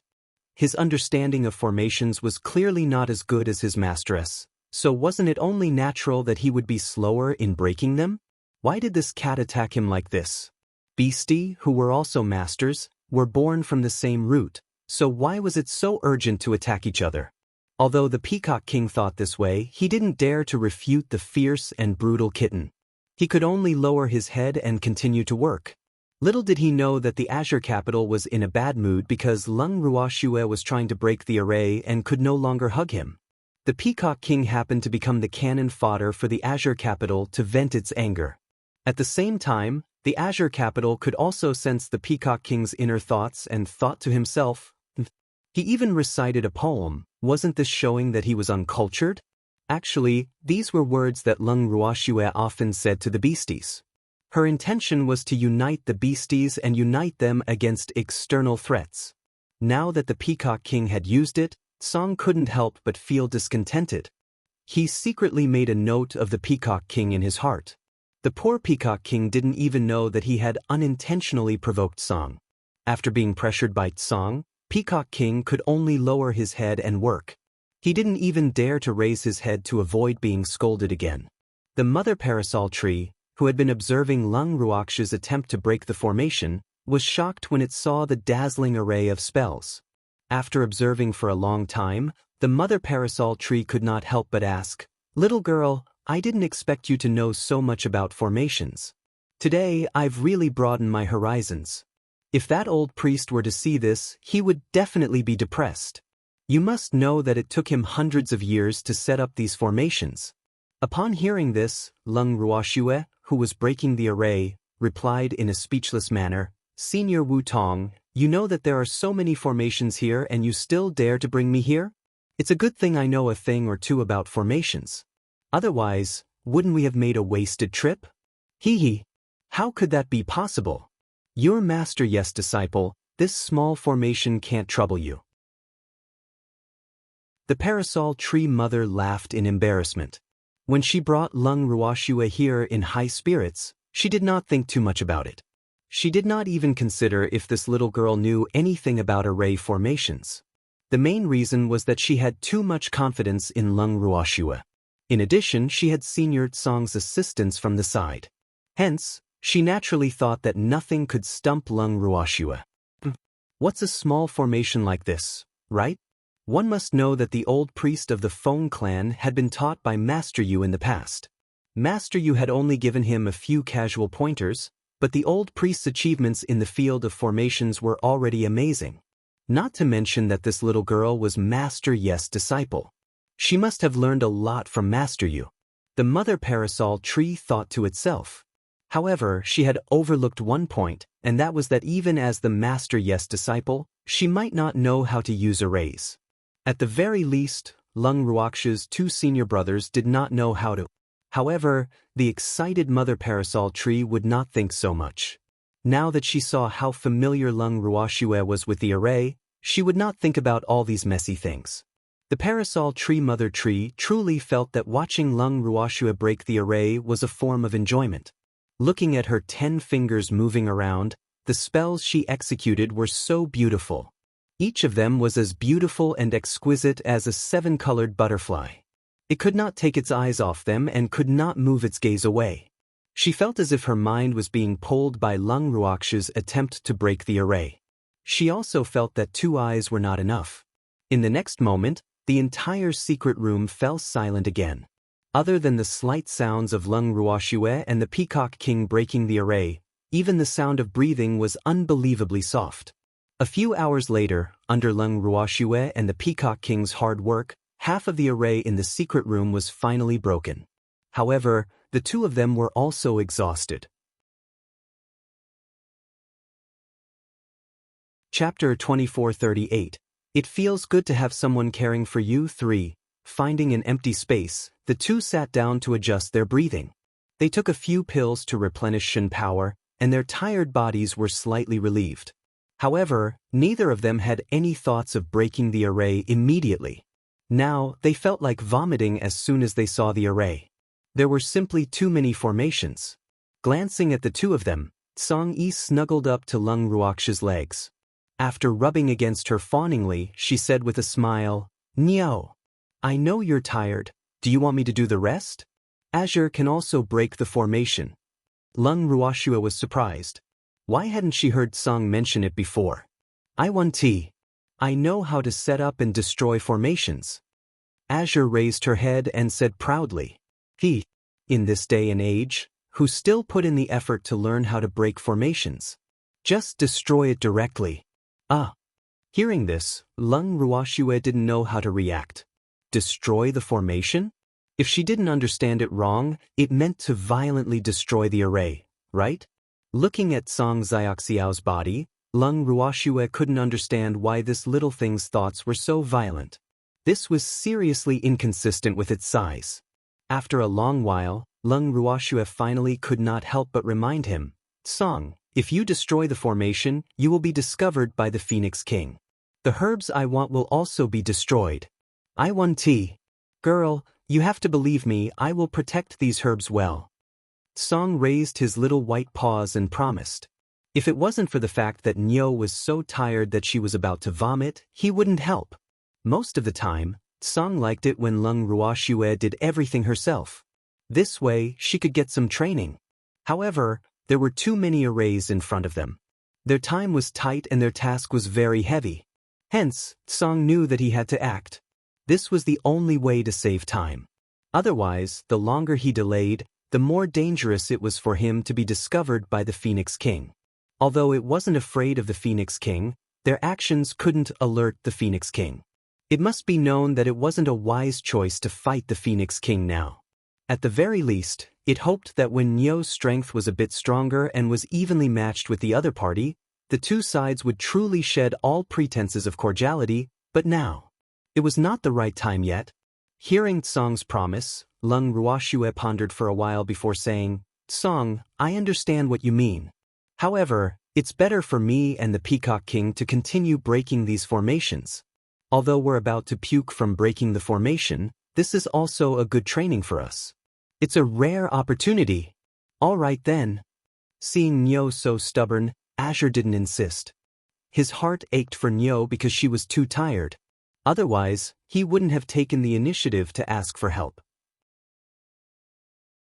But now that he heard Leng Ruoxue reject his help, Song wasn't angry at all. Instead, he was rather happy. This was what it liked about Nyo. As the saying goes, it's better to rely on yourself than on others. After all, relying on other people's help was only temporary.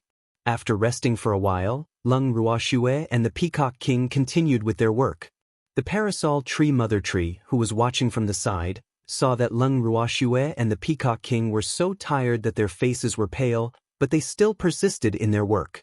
She could not help but feel a trace of admiration for the two of them, and the Peacock King's impression in her heart also improved greatly. Who asked the original Peacock King to be a useless pretty boy in the eyes of the parasol tree? He didn't expect that this pretty boy would still be of some use now. Could this be what humans often said, that you can't judge a book by its cover? The parasol tree mother tree sized up Leng Ruoxue and the Peacock King. From the corner of her eyes, she inadvertently caught a glimpse of Tsong, who had a look of relief on his face. Instantly, she shuddered and her little heart trembled. This senior was a violent one. She must stay away from him in the future. Only the heavens knew how scared she had been when she heard Senior Azure say that he was going to use abnormal means to destroy the spirit array here. She was so worried that the little girl would agree to this in order to save time, but she didn't dare to say anything to stop him. Otherwise, this senior would definitely fly into a rage. It was a good thing that the little girl Leng Ruoxue had rejected him in the end. Otherwise, the consequences would be unimaginable and would alert the enemy. She wasn't afraid of being discovered by Feng Tong. Instead, she was afraid that Feng Tong would join forces with Rime Ice and make the other party on guard. At that time, the difficulty of their operation to rescue Feng Wu would increase greatly. This was not something she wanted to see. It's all right now. In any case, even if the things here were lost, Feng Tong would not know who did it. At the thought of this, the mother parasol tree, who had calmed down, could not help but reveal a lecherous smile. She believed that when Feng Tong found out about this, she would be so angry that she would vomit blood. However, the mother parasol tree did not know that its little thoughts had already been seen through by Azure, but it was too lazy to care. 3 hours later, the secret chamber's array was finally cracked. Thanks, Leng Ruoxue and the Peacock King relaxed and fell to the ground. At this moment, both of their foreheads were drenched in sweat and their faces were frighteningly pale. In order to save time, the two of them broke through the array while taking pills to replenish their divine power.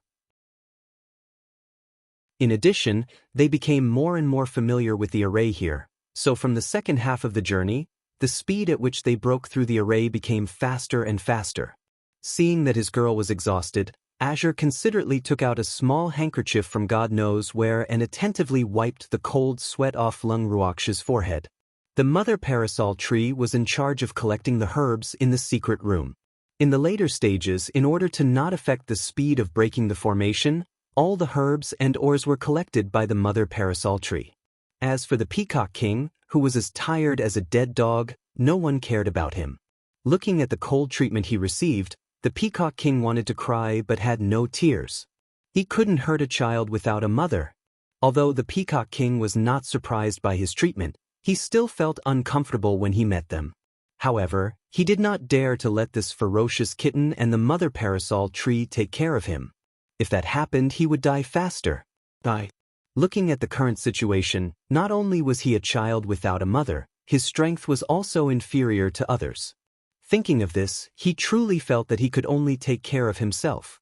After taking a few pills to replenish his divine power, the Peacock King immediately sat down cross-legged to regulate his breathing. Upon seeing this, Lung Ruoxue moved the Peacock King into the bracelet. When she saw that the mother parasol tree had also finished collecting the herbs and ores, she then brought the remaining 2 humans and 1 beast into the bracelet. Rest here. We'll continue to the next room after we've rested enough. Lung Ruoxue smiled. Even though she was exhausted, they had gained a lot. Hence, she was in a good mood. When the Peacock King heard this, he almost jumped for joy. However, he had to still have the strength. After eating a few pills, his divine power had recovered by more than half. Now that he was in his master's magical space, he couldn't care less about his own grievances and sorrow. He quickly took the time to rest. After all, his master could adjust the flow of time at will here. This made him feel that he still had plenty of time.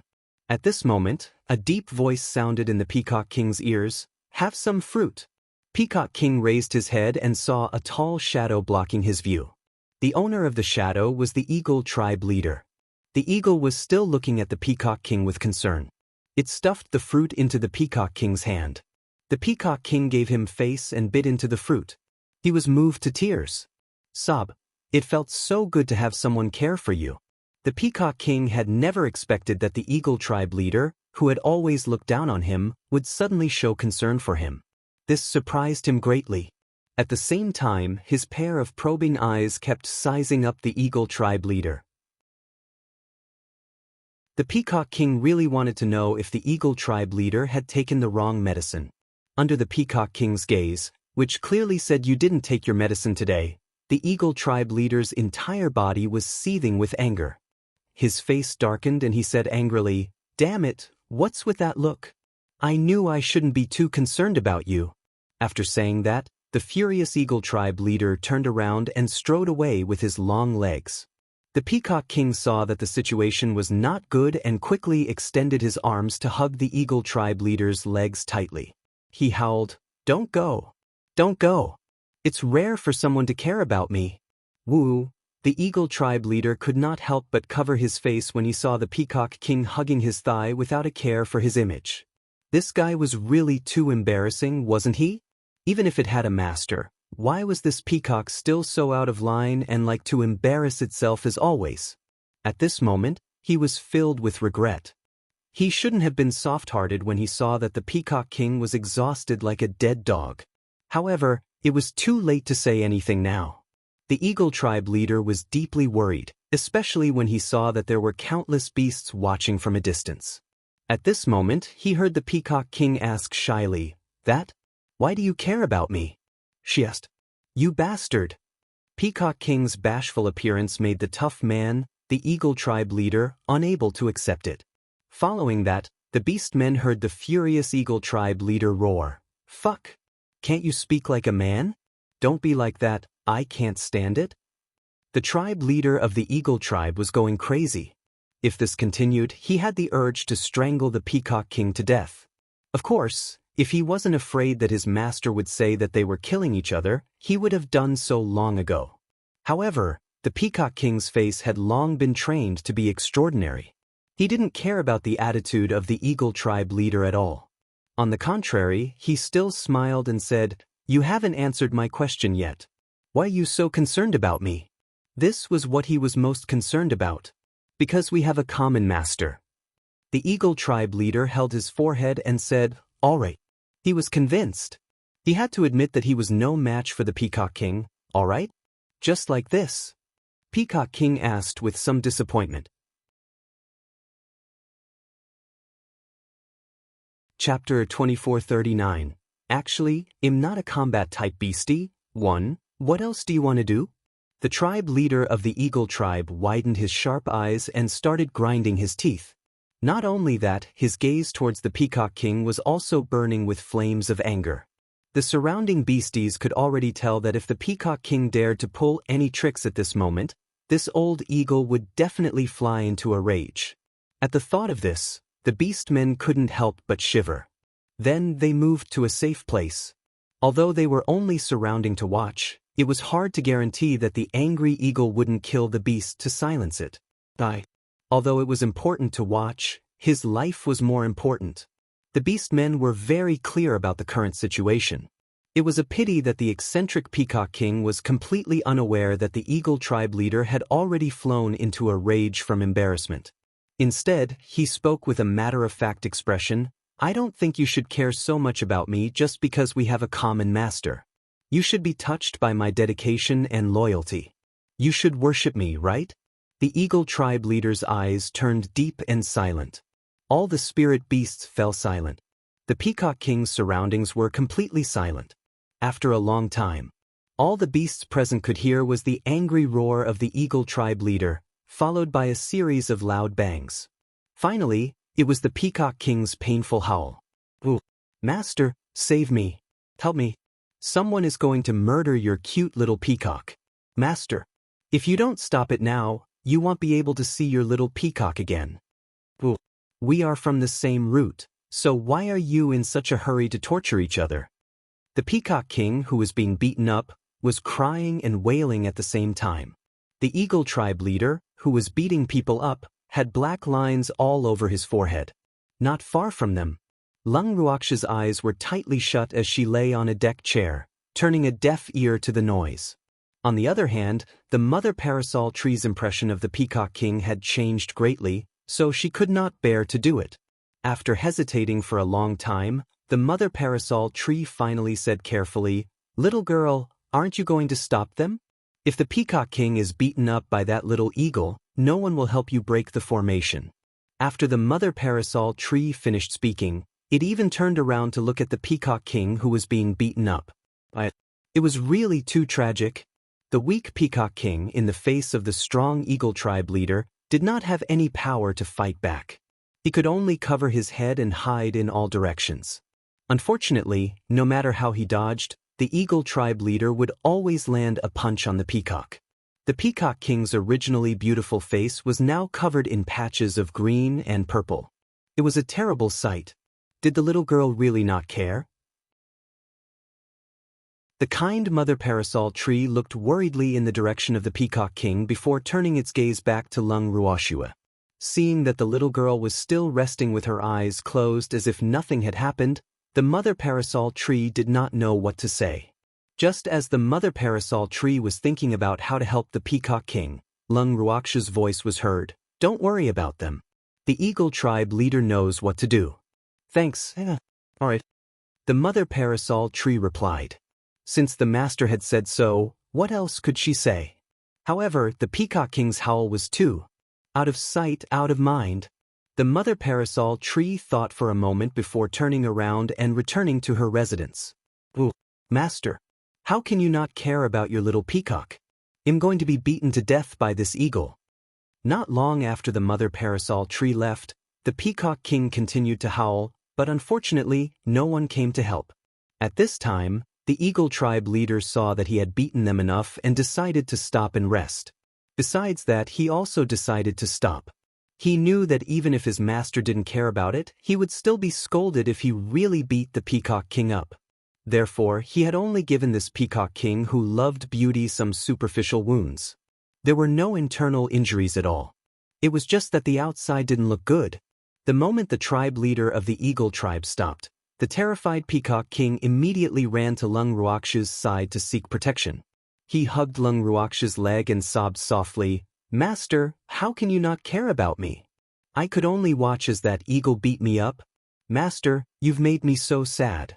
To think that I've worshipped you so much." Upon hearing this, Lung Ruoxue opened her beautiful eyes slightly and spat out 2 words coldly, "Shut up. Master, it's not right to leave someone in the lurch."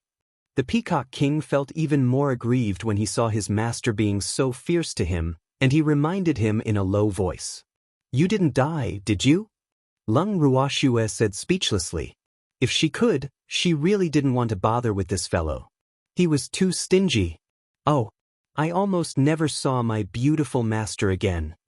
The Peacock King cried. "No, the Eagle Tribe leader won't kill you. Just relax." Lung Ruoxue rolled her eyes at the Peacock King and pointed out this fact calmly. "Master is wise." When the Eagle clan leader heard Lung Ruox's words, he immediately coquettishly replied, "All right, stop flattering me. In the future, don't get into so many fights for me, and don't hit me so hard." Lung Ruoxue shot a glance at the pig-headed Peacock King and warned the Eagle clan leader. "Yes." The Eagle tribe leader nodded his head obediently, but he couldn't help but think in his heart, "Master said to fight less, right?" The meaning of less fighting could be understood literally. It should mean that they could still fight but not too much. At the thought of this, the Eagle tribe leader couldn't help but look at the Peacock King provocatively. When the Peacock King received this gaze, he instantly felt a chill down his spine. He was so frightened that he shifted closer to Lung Ruoxue. The Eagle tribe leader shot a contemptuous glance at the cowardly Peacock King. After bowing to Lung Ruoxue, he turned around and returned to his own residence. After the Eagle clan leader left, Lung Ruoxue sighed helplessly and said with an exasperated expression, "Why are you so useless? Don't you know how to fight back?" "Ooh, Master, his fist is too hard. I was beaten senseless. How could I think of retaliating? Besides, even if I fight back, I can't beat him. That guy is famous in the Phoenix territory for being bloodthirsty and brutal." The Peacock King complained. "Oh really? Are you sure it's not because you're too useless?" Lung Ruoxue squinted her beautiful eyes as she sized up the Peacock King, who had been beaten black and blue. "Absolutely not." Peacock King said with certainty. "But I don't want to believe it. After I'm done with the matters in the Phoenix territory, I'll ask Azure to arrange a special training for you. Your combat strength is really too weak." Lung Ruoxue said after some thought. "Master, can I not do it?" Hearing this, the Peacock King was filled with grief and indignation. If he let that little kitten give him special training, would he still be alive? Furthermore, his specialty was not fighting. Could it be that his master wanted to train him to become another Eagle tribe leader? Thinking of that violent man, Peacock King felt that he really couldn't accept it. Chapter 2440. Actually, I'm not a combat type ORCC, too. It was really too rough, wasn't it? One had to know that he was a man of status, and temperament. He definitely couldn't have the aura of a bandit all over him, as that would affect his image too much. "You can't." Lung Ruoxue rejected him immediately. Songzi looked at Peacock King with a smile. "I'll train you well." When Peacock King saw Tsong's expression of "you've finally fallen into my hands," he was so scared that he trembled. Then he said to Lung Ruoxue with a sad face, "Master, actually, I'm not a combat-type beastie." "Eh? Then tell me, what type of beastie are you?" Hearing the Peacock King's words, Lung Ruoxue's curiosity was piqued. "I'm a support-type beastie, and my most powerful point is that I have a good eye, which is not something ordinary beastie can compare to." When the Peacock King spoke of his specialty, he immediately became proud. Good eyes? Lung Ruoxue was speechless. This was considered powerful? However, when she saw the Peacock King's expression of, "The heavens are number one, the father is number two," other than being speechless, Lung Ruoxue really didn't know how to react. After a long silence, Lung Ruoxue finally asked, What do you mean by good eyes? Tell me the details. She really didn't understand. All right. The Peacock King was very happy to see his master interested. Then he began to talk non-stop. Master, our Peacock clan's vision among beasts is absolutely unrivaled. Whenever there's a big or small matter in the beast clan, many beasts would come to ask me how to dress up and how to improve their temperament. By the time the Peacock King was done nagging, Lung Ruoxue was already drowsy. She had already understood. The Peacock King liked to show off, so when Beastie needed help in this area, it would come to him for advice. Moreover, from the Peacock King's words, it was not of voluntary help. The Beastie who asked for help would be paid a certain amount. This was what the Peacock King was most proud of.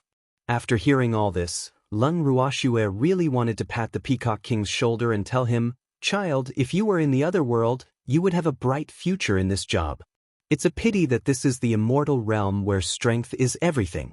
So, you're definitely not doing your proper job." However, after Lung Ruoxue thought about it, she decided not to hurt her beastie's confidence. Hence, she replied perfunctorily, "Oh, not bad, you have a bright future. Hee hee. I knew Master would say that." The Peacock King was so proud that his tail was about to stand up. Then, he changed the topic and said to Lung Ruoxue happily, "Master, let me take care of your image in the future. I'll make sure that no matter where you go, you'll be the focus of everyone's attention. What do you say?" The Peacock King's request was insatiable, but he didn't realize it. Not good, we need to keep a low profile. Lung Ruoxue's forehead was filled with black lines when she heard this. She really did not dare to imagine how the Peacock King would dress her up. Was she dressed according to human or beastie's aesthetic? It would be better if it was a humaness, but if the Peacock King dressed her according to the beastman's aesthetics, would she still be able to see people in the future? One could imagine how terrifying that would be. Thanks. Alright.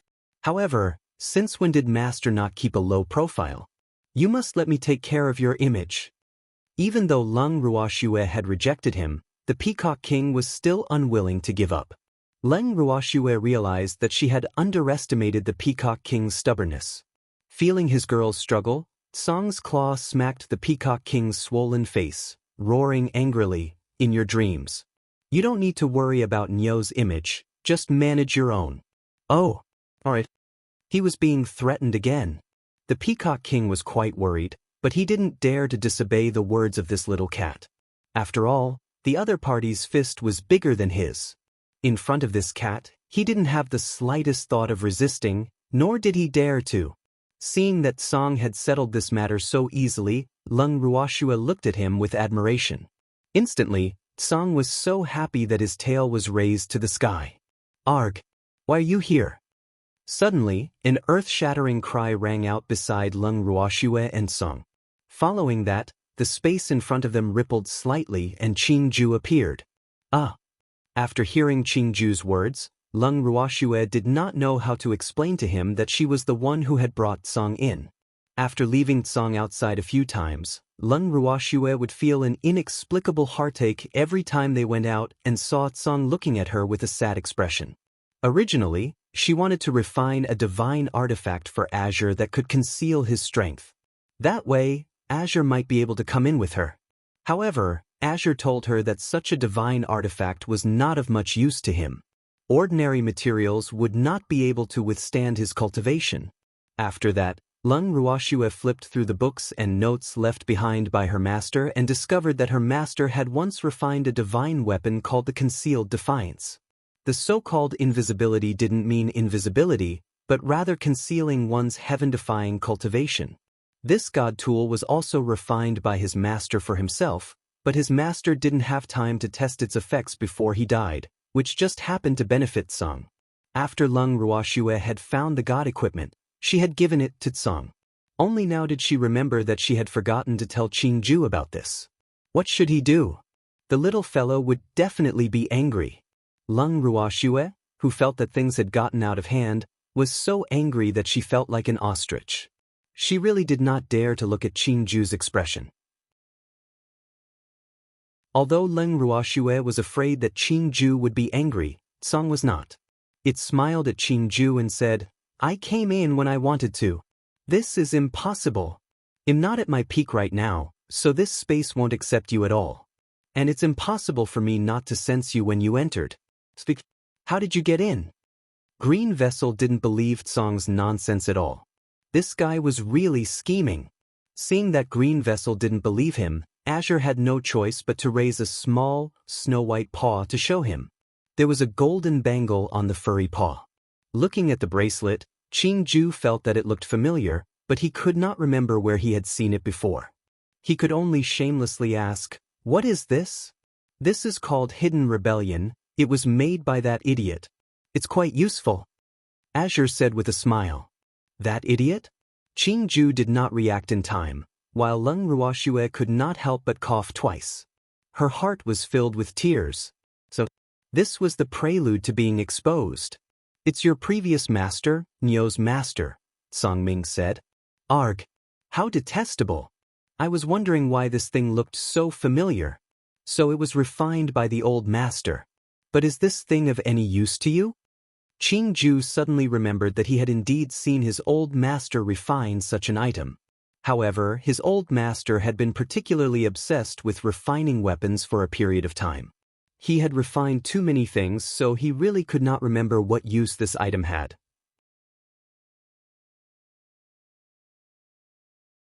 Chapter 2441. Actually, I'm not a combat-type beastie. 3. Of course it's useful. With this, I can come and go freely in this place, and you can forget about finding an excuse to keep me outside, Azure said with a smug look. When Qingju heard this, he was extremely displeased. Could he say that he did not welcome this fellow? This guy I don't want to see the most? Who asked this guy to call his old master an idiot? However, the most hateful thing was his sister. She didn't tell him about this, and he wasn't prepared at all. At the thought of this, Qingju felt sad. So, how could his sister be like this? He looked at Leng Ruoxue with tears in his eyes. Leng Ruoxue saw the sorrow on Qingju's face. Leng Ruoxue felt guilty and looked at Qingju carefully. "I'm so sorry. Qingju, I forgot to tell you." "You really forgot to tell me?" Qingju asked while sobbing. "It's true. It's absolutely true." When Leng Ruoxue heard this, she hurriedly replied. However, Qingju did not say anything. He only looked at Leng Ruoxue with a hidden bitterness. Leng Ruoxue felt her head throb from Qingju's expression. So, let her faint. After she found the traitor, she only wanted to tell Tsong the good news as soon as possible and had indeed forgotten to tell Qingju. Thus, she could only say that everything was fate. So, Leng Ruoxue was at a loss as to what to do with Green Vessel, so she could only ask for Tsong's help. When Blue saw this, it didn't want to care and admire Nio's embarrassment. However, when it saw Leng Ruoxue's pitiful expression, it couldn't bear to do so. It could only speak with loyalty. "Nio really forgot. I didn't tell her not to tell you." Leng Ruoxue was helpless. Wasn't Tsong's words a cover-up? Who knew that when Qingju heard this, he only snorted coldly and left without looking back. Leng Ruoxue's heart ached as she looked at Green Vessel's small and lonely back. Just as he was about to call out to Green Vessel, he was stopped by Tsong. "Girl, give him some time to accept the truth. He'll be fine." It had to be said that Dark Green understood Green Vessel better. They were indeed old friends. Not long after, Dark Green appeared in front of Leng Ruoxue and reminded her, "Sister, you guys should continue with your work." "Ah." Leng Ruoxue was surprised. Was Qingju all right now? She looked at Tsong and then glanced at Green Vessel. Leng Ruoxue felt that the scene of these two little fellows being together was quite lovely. Wasn't this the relationship between a baby and a pet cat? Leng Ruoxue fantasized about the two of them together, but she didn't notice that Tsong and Qingju were sighing helplessly at the same time. "Sister, you guys should continue with your work." After a while, Qingju reminded her again and interrupted Leng Ruoxue's wild thoughts with a helpless expression. "Oh, good." Leng Ruoxue nodded her head awkwardly. At this moment, the parasol tree mother tree, who had received Qingju's notice, walked out from her own residence. In the next second, Leng Ruoxue moved the original team out of the bracelet. Under the guidance of the parasol tree, they headed to another secret room. When they reached the entrance of the secret room, Lung Ruoxue gave the Peacock King a look. The Peacock King tactfully stepped forward to break the array. Although the defensive formations of the two secret rooms were slightly different, the Peacock King's method of breaking the formation was much more brilliant with his previous practice. 10 minutes later, the array outside the secret room had been completely broken by the Peacock King. "Master, done." The Peacock King said. "Yes, you've improved since last time." Lung Ruoxue praised. Following that, she saw the Peacock King acting tsundere again. Instantly, she regretted her words. After entering the secret chamber, Lung Ruoxue and the rest felt their heads throb again. The secret room in front of him was more than double the size of the previous one, and the defensive formation was twice as large. This was definitely going to tire him to death. Lung Ruoxue had entered many secret chambers in the clan. She had no choice but to admit that the secret chamber in the Phoenix clan was the one with the tightest security and the most formations out of all the secret chambers she had been to. Furthermore, he had heard from the Mother Parasol Tree that the Phoenix tribe's treasure had never been stolen. It was obvious that any thief who saw such a secret room would turn around and leave. "I can't afford to be hurt. Even if the array here couldn't kill people, breaking the array would exhaust people to death." However, Lung Ruoxue knew that she wasn't an ordinary thief. Since she had come, she didn't intend to return handed. Hence, after giving the Peacock King a look, Lung Ruoxue began to work. Thanks when the Peacock King saw this, he could only accept his fate and continue to be a coolie. Due to her training in the previous secret room, the formations here could be said to be broken within seconds by Lung Ruoxue. Even though the Peacock King could not reach that level, breaking a formation within 2 to 3 minutes was not a problem. The Mother Parasol Tree could not help but sigh. As expected, practice makes perfect. Hearing this, Lung Ruoxue's face darkened. This wasn't practice making perfect, all right? Although there were many formations here, most of them were basically the same. Even if they weren't the same, there would only be slight differences. This was the brilliance of the High Priest of the Phoenix clan. Because no one would have thought that many of the arrays here were repeated.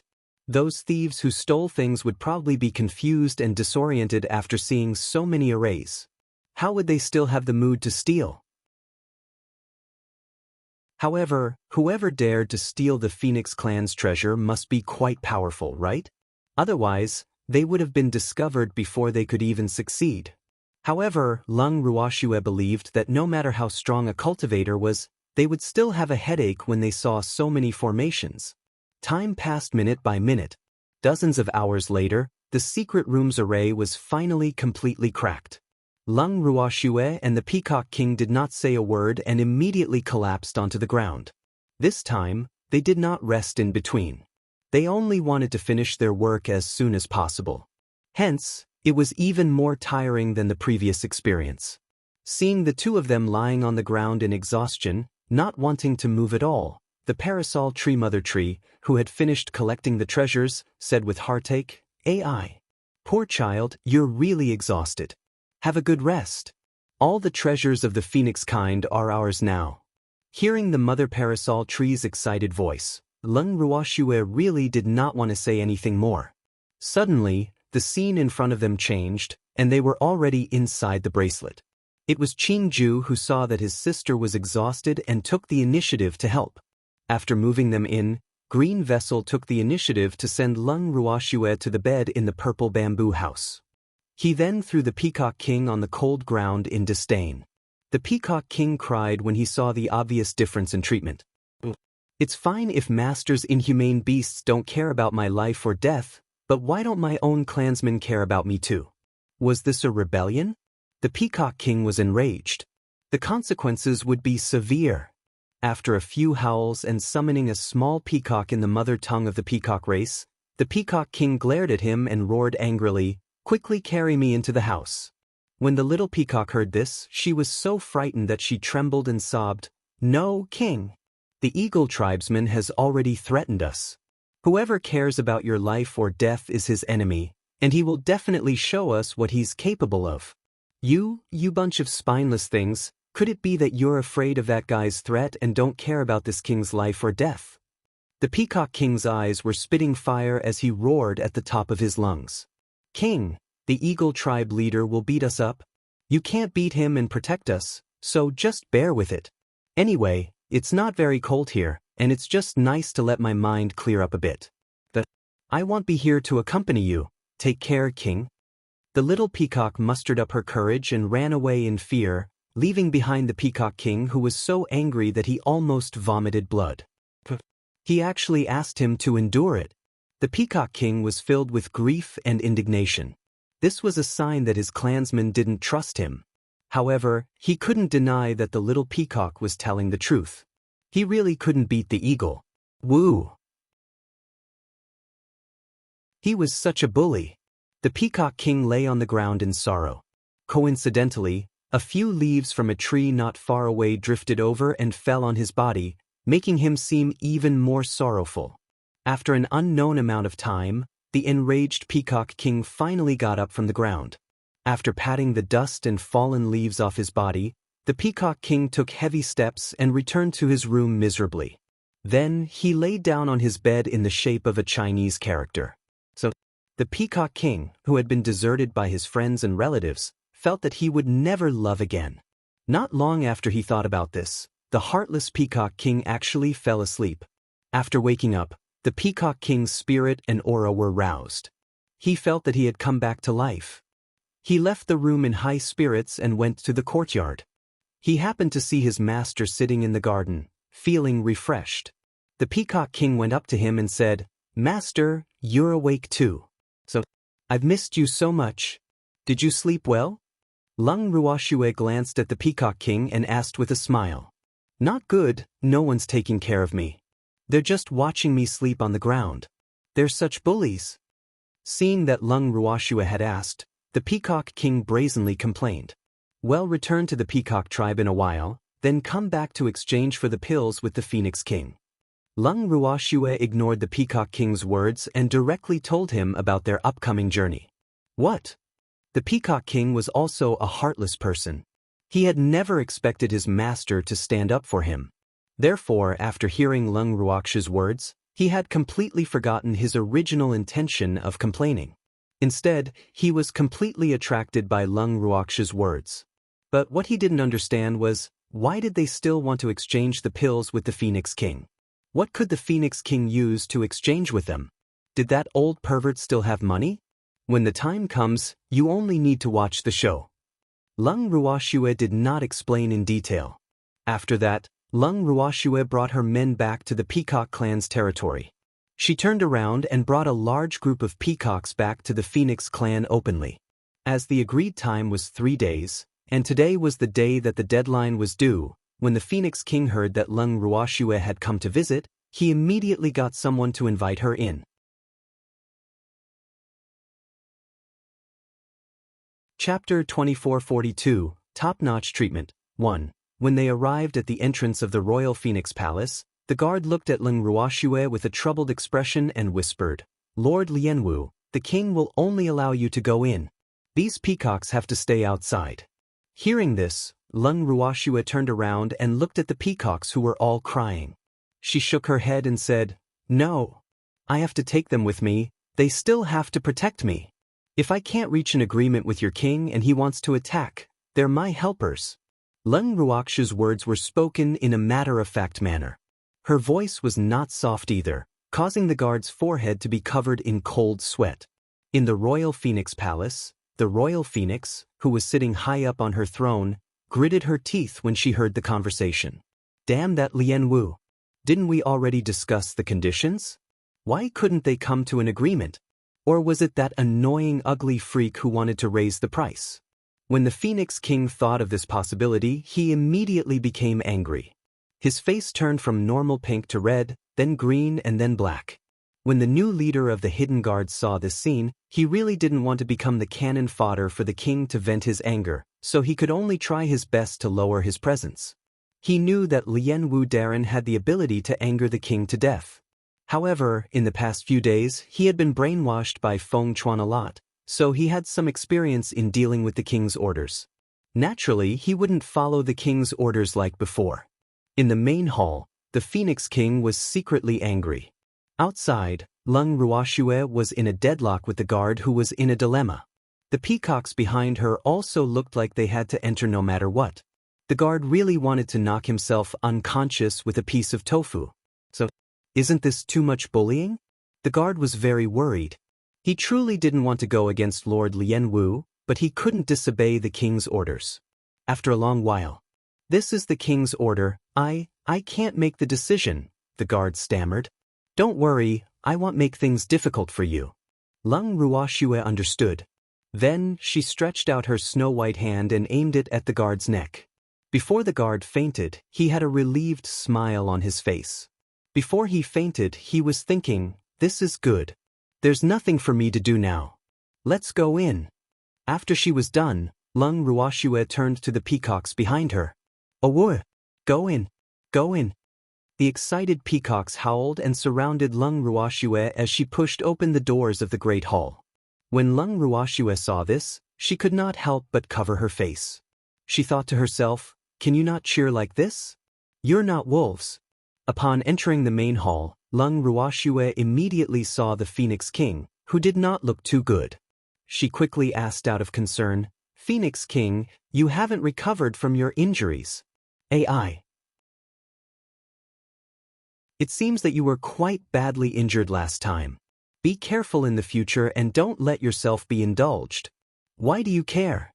The Phoenix King was so angry that she gritted her teeth.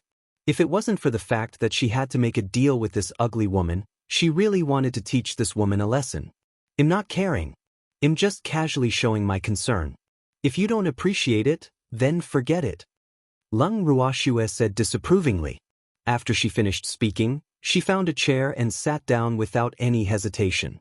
Thanks. Looking at the empty main hall, Lung Ruoxue said fastidiously, "Your Highness, your place is so deserted.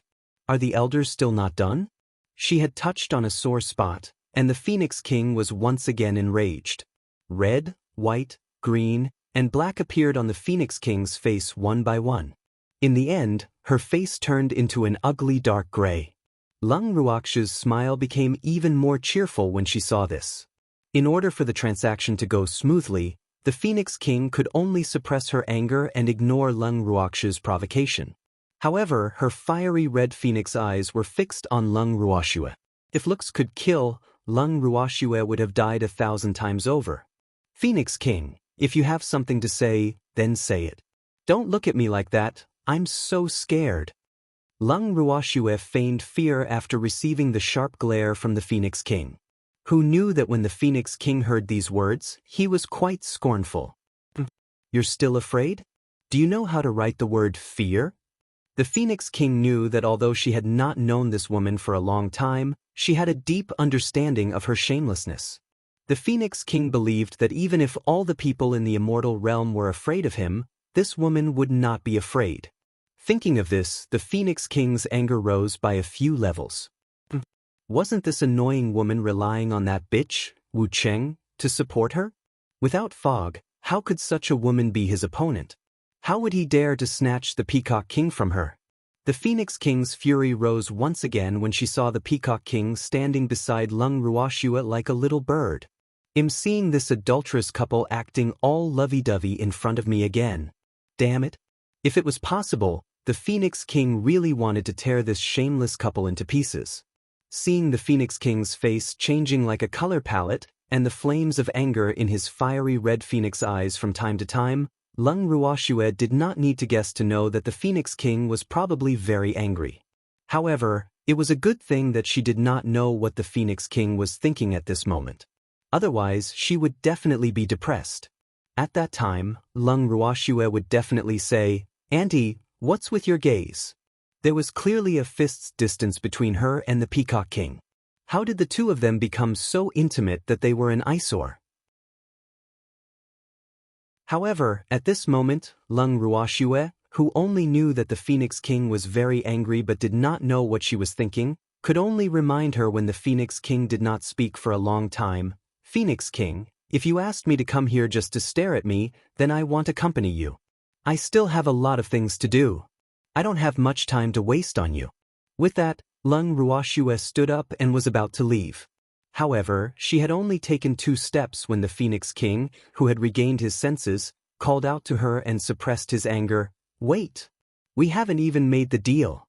So the Phoenix King still remembers this. Lung Ruoxue said with a smile. Lung Ruoxue's smile was an eyesore to the Phoenix King. Of course she remembered, but when she saw this damned woman Lien Wu, she almost couldn't control her anger. However, the Phoenix King was clear that he couldn't let this woman leave just like that. Otherwise, who would be able to satisfy her curiosity about the pill? The Phoenix King, who wanted to know if the elixir was really that effective, had been thinking about it for several days. If she still didn't know, she would go crazy. After taking a few deep breaths, the Phoenix King forced herself to calm down and quickly said, "Let's exchange for the pills. I'll order someone to retrieve the item you've requested."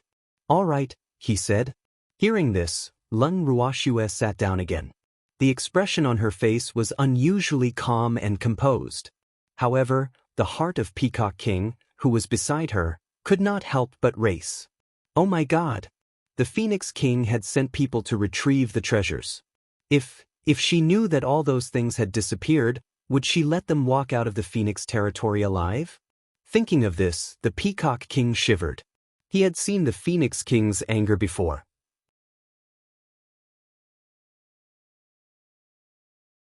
Chapter 2443, Top-Notch Treatment, 2. Sensing that the Peacock King was a little afraid, Lung Ruoxue stretched out her arm and pulled him to sit down beside her. She then gave him a consoling look. The moment the Peacock King saw this, he immediately felt at ease. With Master around, they would not let the Phoenix King blame them. The interaction between the two of them was once again captured by the Phoenix King's eyes. It caused the anger that the Phoenix King had suppressed to rise again. Actually, Lung Ruoxue and the Peacock King's actions were extremely normal. However, in the eyes of the Phoenix King, who was burning with jealousy, they were extremely unpleasing to the eye. Right at this moment, the Phoenix King's trusted aide, the head butler, ran into the main hall with a flustered look on his face. With a long face, he cried out in tears, "King, it's not good. Our treasure room has been broken into." "What did you just say?" When the Phoenix King heard this, he stood up from his throne with a whoosh. "Your Majesty, the treasure room has been broken into. The medicinal herbs and ores inside have all disappeared." The trusted butler of the Phoenix King trembled as he reported. His pretty little face was as pale as snow, and his body couldn't help but tremble. "This is impossible," the Phoenix King said angrily. Then she teleported and disappeared. As for Lung Ruoxue, she remained calm and composed as she sat on the chair. On the other hand, Peacock King could not help but remind her, "Master, should we find an excuse to leave? Otherwise, the Phoenix King will not let us off." "Why won't you let us go? We're just sitting here, she can't possibly blame us for what she lost." Lung Ruoxue replied disapprovingly, "Master, the Phoenix King loves to vent her anger. Even if she has no evidence to prove that we stole those things, she will still think that we are suspicious. In short, if we don't leave now, I'm afraid we won't be able to leave." The Peacock King said worriedly, "No, we can't leave now. We came here openly, so we have to leave openly. If we leave now, the Phoenix King will have a higher chance to pin the theft on us. At that time, she will fan the fire, and we may be hunted down by the 4 great King Divine Beast clans. What do you think?" Lung Ruoxue advised the Peacock King with a heavy heart. The Peacock King thought that it made sense. He no longer tried to persuade his master to leave. Instead, he sat on the chair with a calm heart. Not long after, the space in front of them distorted, and the angry Phoenix King appeared with a face that was darker than the bottom of a pot. The next second, the Phoenix King roared, "Men!" Thump, thump, thump. Many guards pushed the door open and entered under the lead of the head butler, Prince Feng's trusted aide. "Lock these guys up." The Phoenix King pointed at Lung Ruoxue and the group of peacocks. "What is the meaning of this, Phoenix Prince?" Hearing the Phoenix Prince's words, Lung Ruoxue raised her brows and asked indifferently, "What did he mean?" "You're the biggest suspect in the theft of the Feng clan." The Phoenix King roared, and his face darkened even more. This time, she couldn't suppress her anger at all. The treasures of the Feng clan for hundreds of thousands of years had disappeared just like that. She didn't even know who did it. How could she not be angry? Therefore, Lord Lian Wu, who had come to trade with her, naturally became her punching bag. Thanks at this moment, she couldn't care that this Lord Lian Wu was one of that bitch, Wyan's people. The Feng clan had been robbed, and this woman had to be a suspect. Otherwise, who could she vent her anger on? It had to be said that the Peacock King knew the Phoenix King quite well. Under the circumstances that he didn't know who the thief was, the Phoenix King could only force the matter on Lian Wu's head, treating them as suspects and venting his anger on them. Who asked the only outsider in the Phoenix territory to be this woman? If the Feng clan lost something, who else could they look for other than her? This time, this hateful woman can forget about escaping. The Phoenix King thought to herself hatefully. She had already decided in her heart that she would definitely teach this woman a lesson. She wanted to let this ugly woman know the consequences of going against her. In just a short moment, the Phoenix King had not only identified Leng Ruoxue as the biggest suspect in the theft case, but had even thought of how to torture her. When she thought about how she would have the chance to torture this damned woman and the Peacock King, the anger she felt towards the theft miraculously dissipated. Phoenix King, do you have any evidence? Leng Ruoxue asked with a faint smile. There's no need for evidence, you can't escape responsibility for this. The Phoenix King pretended to be certain, but deep down, she was gritting her teeth in hatred. Leng Ruoxue's calm and composed expression made it seem as if she was mocking her. She was an eyesore. Convicting someone without evidence? Was this a rule set by the Divine Master's estate? Moreover, according to your excuse, I just lost a piece of low-grade crystal in your palace. You must have stolen it. You can't escape this, so I'm going to arrest you and interrogate you. What do you think? Leng Ruoxue said in an infuriating manner. Upon hearing their master's words, the peacocks around them all burst out in laughter. There were even some peacocks who were not afraid of death, and they started jeering, Your Excellency, quickly capture this Phoenix King who may have stolen your low-grade crystal. We'll be in charge of interrogating him for you. The peacocks assumed a position that they would immediately capture people if their master gave the order. The first elder and the guards, who were the Phoenix King's trusted aide and wanted to capture Lord Lian Wu and the peacocks, were all dumbfounded and petrified. The words of Leng Ruoxue and a certain peacock made the Phoenix King so angry that the blood in her body flowed backward. A sweet and fishy taste surged out of her throat. In an instant, her mouth was filled with the taste of blood. However, the Phoenix King endured it and swallowed the blood that she had almost spat out. Damn it, would I steal a low-grade crystal from you? The Phoenix King's eyes were spitting fire as he roared. It's hard to say. Leng Ruoxue was calm and composed. What evidence do you have? The Phoenix King gritted his teeth and asked while suppressing his anger. There's no need for evidence. You're definitely involved in this. Leng Ruoxue returned his words. You, do. The Phoenix King pointed at Leng Ruoxue with hatred. She was so angry that she could not even form a complete sentence. However, Leng Ruoxue did not seem to mind and continued to look at the Phoenix King calmly. The Phoenix King was furious. For a long time, the Phoenix King's face darkened and he was speechless. Seeing this, Leng Ruoxue did not disturb the Phoenix King's thoughts. She just sat quietly on the chair and watched her. Half a day passed by quickly. In the end, the Phoenix King had no choice but to compromise. Sir Lian Wu, the theft of our Phoenix clan is a big matter, so please forgive me for not being calm just now. However, please understand and assist us in our investigation. Of course, we won't only investigate you.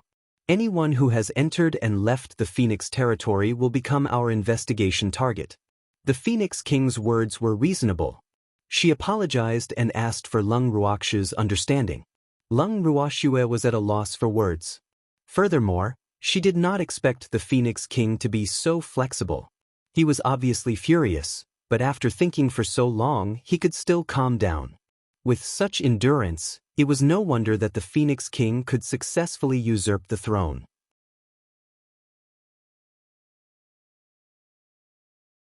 Chapter 2444, Top-Notch Treatment. 3. It seemed like a person's success was not without reason. Since the Phoenix King had said so, Lung Ruoxue had to give him some face in order to prove her innocence. Lung Ruoxue said, "It's not a problem for me to assist in the investigation, but I don't want to be locked up as a suspect by the Phoenix King. So, I hope the Phoenix King can understand my feelings. Besides, I also want to ask, the treasure room of your Phoenix clan should be heavily guarded, right? How did it get stolen? What kind of strength did the thief have to dare to come to the Phoenix King to steal things? If it was me, I would never have the guts to do that." Lung Ruoxue's words made the peacocks beside her laugh like crazy. Master was really too evil. Her words made the Phoenix King depressed to death. However, the peacocks were also glad that they had acknowledged their master. Otherwise, they would have ended up like the Phoenix King today. When the Phoenix King heard Lung Ruoxue's words, his expression turned even uglier. How could she not know that Lung Ruoxue's words were correct? However, under the circumstances where she could not find the thief, she had to at least find someone to vent her anger on, right? But now, it seemed that his idea was going to fail. Lian Wu was worthy of being the advisor of that bitch, Wu Cheng. He was really difficult to deal with. The Phoenix King was secretly depressed for a while. Then, he directly ordered his confidant, the head butler, who had just regained his senses, invite Lord Lian Wu to the guest courtyard to serve him. "Lord Lian Wu, before this matter is fully investigated, I can only trouble you to stay in the Phoenix clan." The Phoenix Prince then turned to Lung Ruoxue. "No, I'm not. I've long heard of the beautiful scenery in the Phoenix clan's territory. I've long wanted to live here and experience it. Now that the Phoenix King has given me a chance, I can't ask for more." Lung Ruoxue replied with an expression that said she was very satisfied with this arrangement. With that, Lung Ruoxue immediately stood up and instructed the head butler to lead the way. She then led the peacocks and strolled behind the head butler, who was obviously in a daze, as they headed to the guest courtyard to settle down. As soon as they left, the Phoenix King's face immediately darkened. However, Lung Ruoxue wasn't aware of this. At this moment, she was in a good mood as she brought the peacocks to tour the Phoenix clan's territory. However, the trusted butler of the Phoenix King, who led the way, was absent-minded all the way. No one knew what he was thinking. As they walked, Lung Ruoxue suddenly stopped. The peacocks behind her did not know why their master had stopped, but since their master had stopped, they naturally could not continue forward. The moment they steadied themselves, the peacocks heard a loud thud. Following that, they saw a certain head butler who was leading the way had crashed into a huge tree that required at least 10 people to encircle him. In the next second, a certain unlucky head butler fell to the ground with a thud. All the peacocks covered their faces and thought to themselves, "This is too tragic to look at." At this moment, a certain peacock put on a curious look and asked, "Why is there a tree here? It's not a parasol tree either. This is just a decorative tree. It's probably used by the Phoenix clan to admire." Lung Ruoxue sized up the giant tree not far away and made a guess. It had to be said that Lung Ruoxue was right. This tree had been prepared by the Phoenix clan for the guests who had been invited here. Since this place was close to the guest courtyard, many of these giant trees had been planted along the way. As for the unlucky housekeeper, the Phoenix King's confidant, he had been so preoccupied with his thoughts that he had long forgotten about the road conditions here. That was why he had bumped into them. Seeing that a certain head butler had not been able to get up after falling to the ground, Lung Ruoxue could only lead the peacocks forward to express her concern. "Head butler, are you all right?" Lung Ruoxue saw that the Feng Prince's trusted butler's fingers were still moving. She knew that he was still conscious and had not completely lost consciousness. However, this person's injuries weren't light. There was already a red bump the size of a fist on his forehead. His slightly opened eyes were also rippling. Lung Ruoxue started to pity him. "I'm fine." Upon hearing Lung Ruoxue's words, a certain butler, whose eyes were filled with stars, said with a trembling voice, "Oh, it hurts." However, in front of Lord Lian Wu, he didn't want to show his weak side, so as not to embarrass the Feng clan. However, Lung Ruoxue disagreed with him when she saw how he was holding it in. Head butler, if it hurts, then cry. We will not laugh at you. It was true. I promise. It's true, it's true. Boo-hoo, a certain butler wanted to say that he was not in pain, but he couldn't bring himself to say it. In the end, he couldn't help but cry out loud, feeling deeply wronged. When he was done crying, he received even more sympathetic gazes. The next second, his old face quickly turned red, and he really wanted to find a hole to hide in. He had lived for so many years. Why was he still so useless? If the Phoenix King knew about this, he would definitely punish him severely. When he thought of the Phoenix King, his heart trembled. Thanks, the Phoenix King was so terrifying. If he could, he really wanted to go on strike like those elders. Unfortunately, he didn't have the guts. Don't be afraid. We won't tell anyone about this. Lung Ruoxue explained in an understanding manner as she saw through a certain butler's thoughts. Thank you, Lord Lianwu. The Phoenix King's confidant, the head butler, said gratefully. After resting for a while, the head butler got up from the ground and said, Lord Lianwu, the guest courtyard is up ahead. I'll take you there first. All right, he said. Lung Ruoxue nodded in agreement. When they arrived at the guest house, the head butler, King Feng's trusted aide, made all the necessary arrangements and immediately went back to his room to recuperate. As Lung Ruoxue received the gratitude of the head butler, their treatment in the guest house rose sharply. After Lung Ruoxue and the rest stayed in the guest courtyard for a few days, they were rather satisfied with the service here. With good food and drinks at their service, they would be fools if they did not enjoy it. They were living happily, but the Phoenix King had been so depressed for the past few days that he vomited blood and almost hit the wall. Originally, she had wanted to use the theft of the Phoenix clan as an excuse to call back the elders who were in seclusion and those who had left home to discuss the matter. However, who knew that the elders who were in seclusion were so thoroughly closed off that she could not contact them at all. She did not dare to use forceful means to force them out of seclusion. Otherwise, if she caused those elders to be seriously injured, she would really be despised as the Phoenix King. Therefore, she had to temporarily put aside the idea of waking these elders who were in closed-door cultivation. What made her angrier was that the elders who were in closed-door cultivation did not reply to her at all after they received the news that she had sent out. This time, the Phoenix King was completely furious. Never in her dreams would she have thought that those elders would actually dare to disobey her orders? Were they really that unconcerned about the affairs of the Feng clan? How could the elders not react to such a big theft? The Phoenix King was enraged, and the consequences were severe. What she didn't know was that most of the elders who had left home had received the news, but no one believed her. This was because all the elders knew that they couldn't even break the defense in the treasure vault, let alone outsiders. Moreover, who would dare to steal from the Feng clan? It wasn't like he was tired of living. With this thought in mind, the elders who received the news all took it as an excuse for the Phoenix King to summon them back, so they naturally ignored it. If they didn't want to come back, the Phoenix King would have no way to vent her anger. Thus, the hot-headed Phoenix King immediately thought of Lian Wu and the others who were locked up in the guest house. The Phoenix King didn't even think and went straight to the guest courtyard. When they arrived at the entrance of the guest courtyard, the Phoenix King saw the tight security and felt particularly satisfied.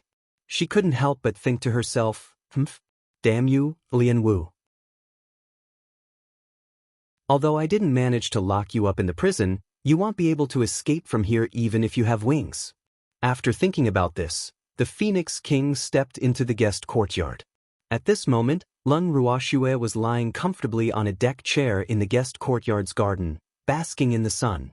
Not far away, there were a few Phoenix clan attendants serving her. Her days were extremely comfortable. Beasts followed their master. When they saw their master enjoying the service of the Phoenix clan, they naturally followed their master's footsteps and found a place to lie down in the garden. There were also Phoenix clan servants serving them by their side.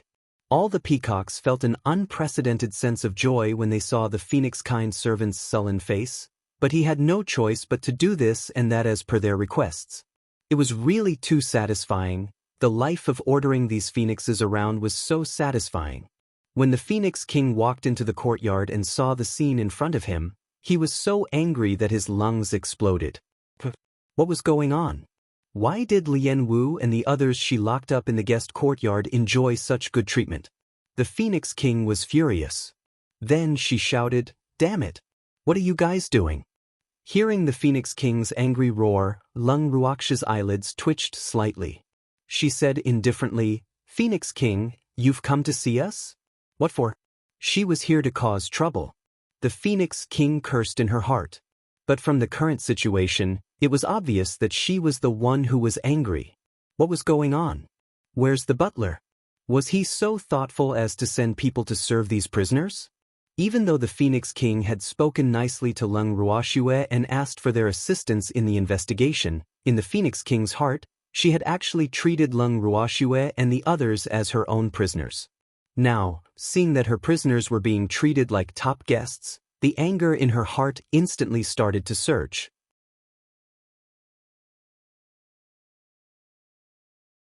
Chapter 2445. Arrival of the Demon, 1. Looking at Lung Ruoxu's smiling face, the anger in the Phoenix King's heart burned even more. Her beautiful fiery red phoenix eyes searched the room, but she couldn't find the shadow of the head butler she trusted. She was even more furious. What the hell is this? How could these prisoners live such a carefree life? Especially after their clan was robbed, how could they still live such a luxurious life? The Phoenix King looked at the precious fruits placed on the table beside Lung Ruox's reclining chair. The anger in his heart instantly burned like a volcano, and it was out of control. Lung Ruoxue smiled as she glanced at the enraged Phoenix King. She naturally knew why the Phoenix King was angry. However, she had no intention of caring about it. Instead, she stretched out her chubby, snow-white hand and picked up a small red fruit from the table. She placed it to her lips and took a light bite. "Damn it! Let go of my fruit." When the Phoenix King saw that Lung Ruoxue had actually eaten his favorite phoenix fruit, the anger in his heart rose even higher. One had to know that the phoenix fruit took 1,000 years to bloom and 10,000 years to bear fruit. Even she was usually reluctant to eat it. But now, she had actually fed it to an ugly pig. How could she feel balanced in her heart? Especially when she saw Lung Ruox's big mouth nibbling on her favorite fruit, she suddenly felt like the phoenix fruit was being eaten by a pig. She really felt that the phoenix fruit was not worth it. Although the Phoenix King could not wait to rush up and snatch the phoenix fruit from the pig's mouth, Lung Ruoxue had already finished the phoenix fruit before she could do anything. The Phoenix King was at a loss for what to do with such an outcome. However, she had already taken the food into her mouth. She couldn't possibly ask this ugly monster to spit it out, right? But the next second, the Phoenix King's eyes widened again. Still eating? When the Phoenix King saw Lung Ruox's hand reaching for the small table at the side, he picked up another phoenix fruit. After playing with it for a while, Lung Ruoxue smiled and said, "Although this fruit is a little small, it still tastes good. You should try it."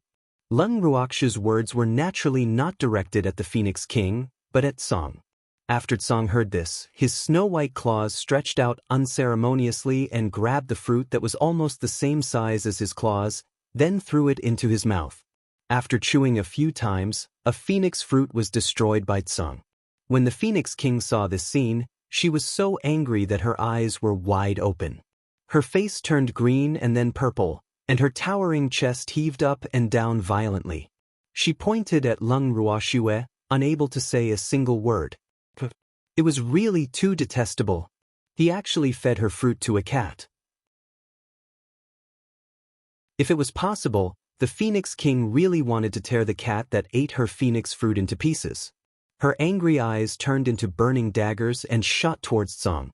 However, Tsong didn't feel it and kept smacking his lips, as if he hadn't had enough. Seeing this, Lung Ruoxue could not help but laugh to herself. Of course, she could see that the Phoenix King was very angry. However, she was not a person who would restrain herself just because the other party was angry. Moreover, the Phoenix King was also her enemy. She naturally did not need to care about the Phoenix King's thoughts. Thinking of this, She coldly glanced at the Phoenix King and smiled faintly.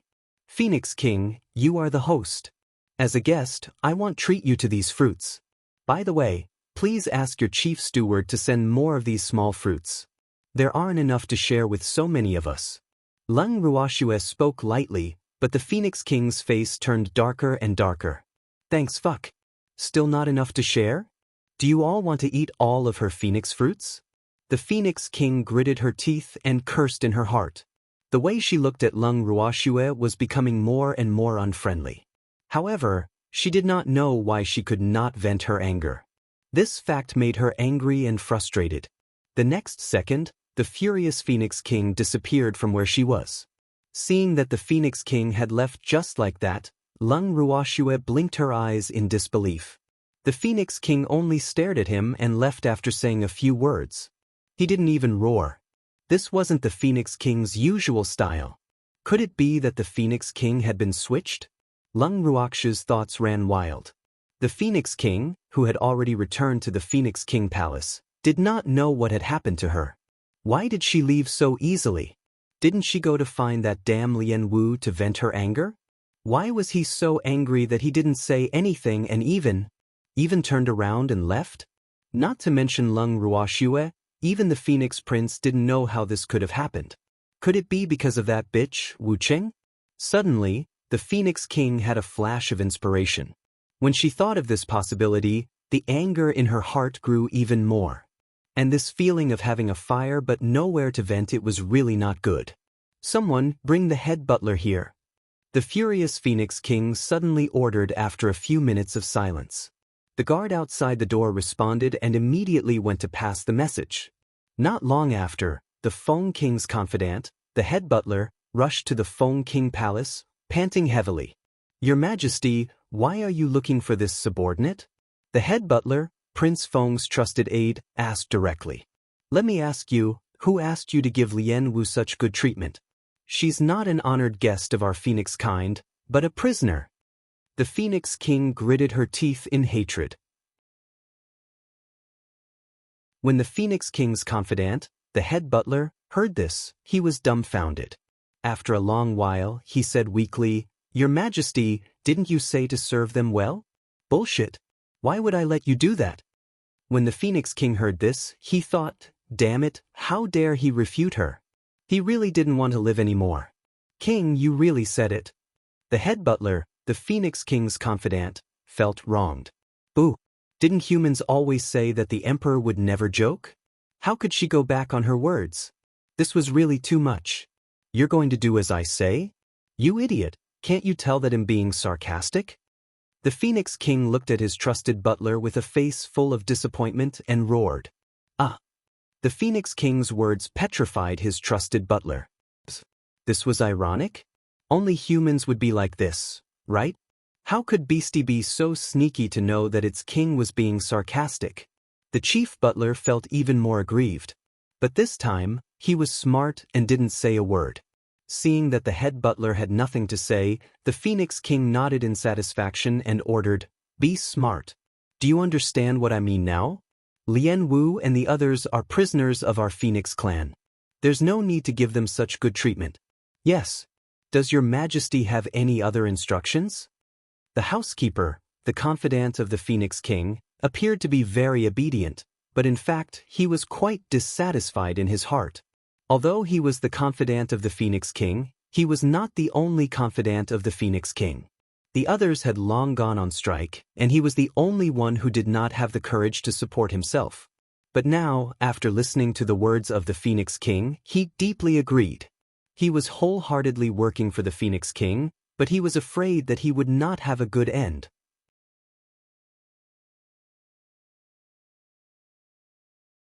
Chapter 2446 Arrival of the Demon 2. It was because the Phoenix King was too fickle in her emotions. Moreover, she liked to vent her anger on others. Who knew when she would be cannon fodder? It had to be said that although the head butler was a little timid, she was still a sensible person. Previously, when the Phoenix King was at her peak of anger, she did think of teaching him a lesson. But on second thought, now that the elders had gone on strike, there were not many people around her that could be used. If she got rid of the head butler who had always been loyal to her because of a moment of anger, she was afraid that she would have no one left to use. With this in mind, the Phoenix King temporarily spared this trusted aide. However, this debt had been recorded in the heart of the Phoenix King, and it was uncertain when he would settle it. Fortunately, the head butler was not stupid and had already seen through it. After the head butler, the Phoenix King's trusted aide, left the Phoenix King Palace, he went straight to the guest courtyard where Leng Ruoxue and the others were staying. When they arrived at the guest courtyard, he carefully recounted what had happened in the Phoenix Palace to Leng Ruoxue. Then, he said with an apologetic expression, "Lord Lianwu, I can only help you this much. In the future, you should be more careful. The king will not let you off easily." Leng Ruoxue laughed to herself as she looked at the trusted butler of the Phoenix King who was trying to curry favor with her. How much of a failure was the Phoenix King? All of them had actually abandoned her? However, even though she was thinking this in her heart, she didn't show it on her face. Instead, she asked with a concerned expression, "Head butler, what are you doing?" "I'm planning to leave the Phoenix kind and travel the world like the other elders." The head butler, the Phoenix King's trusted aide, said calmly. Although he had already thought of this, if it wasn't for the Phoenix King's provocation, he would not have thought of leaving the clan now. He really couldn't stay in the Phoenix clan any longer. When Leng Ruoxue saw the worried expression on the face of the trusted aide of the Phoenix King, she thought to herself, "All right. Yet another one who wanted to run away from home." However, this person's cultivation level seemed to be a little low. The strength of the chief butler was only equivalent to a human god king. With such strength and status, if he were to encounter a powerful expert, he might be forced to form a contract with him. After all, not all the powerful cultivators were afraid of the Phoenix clan.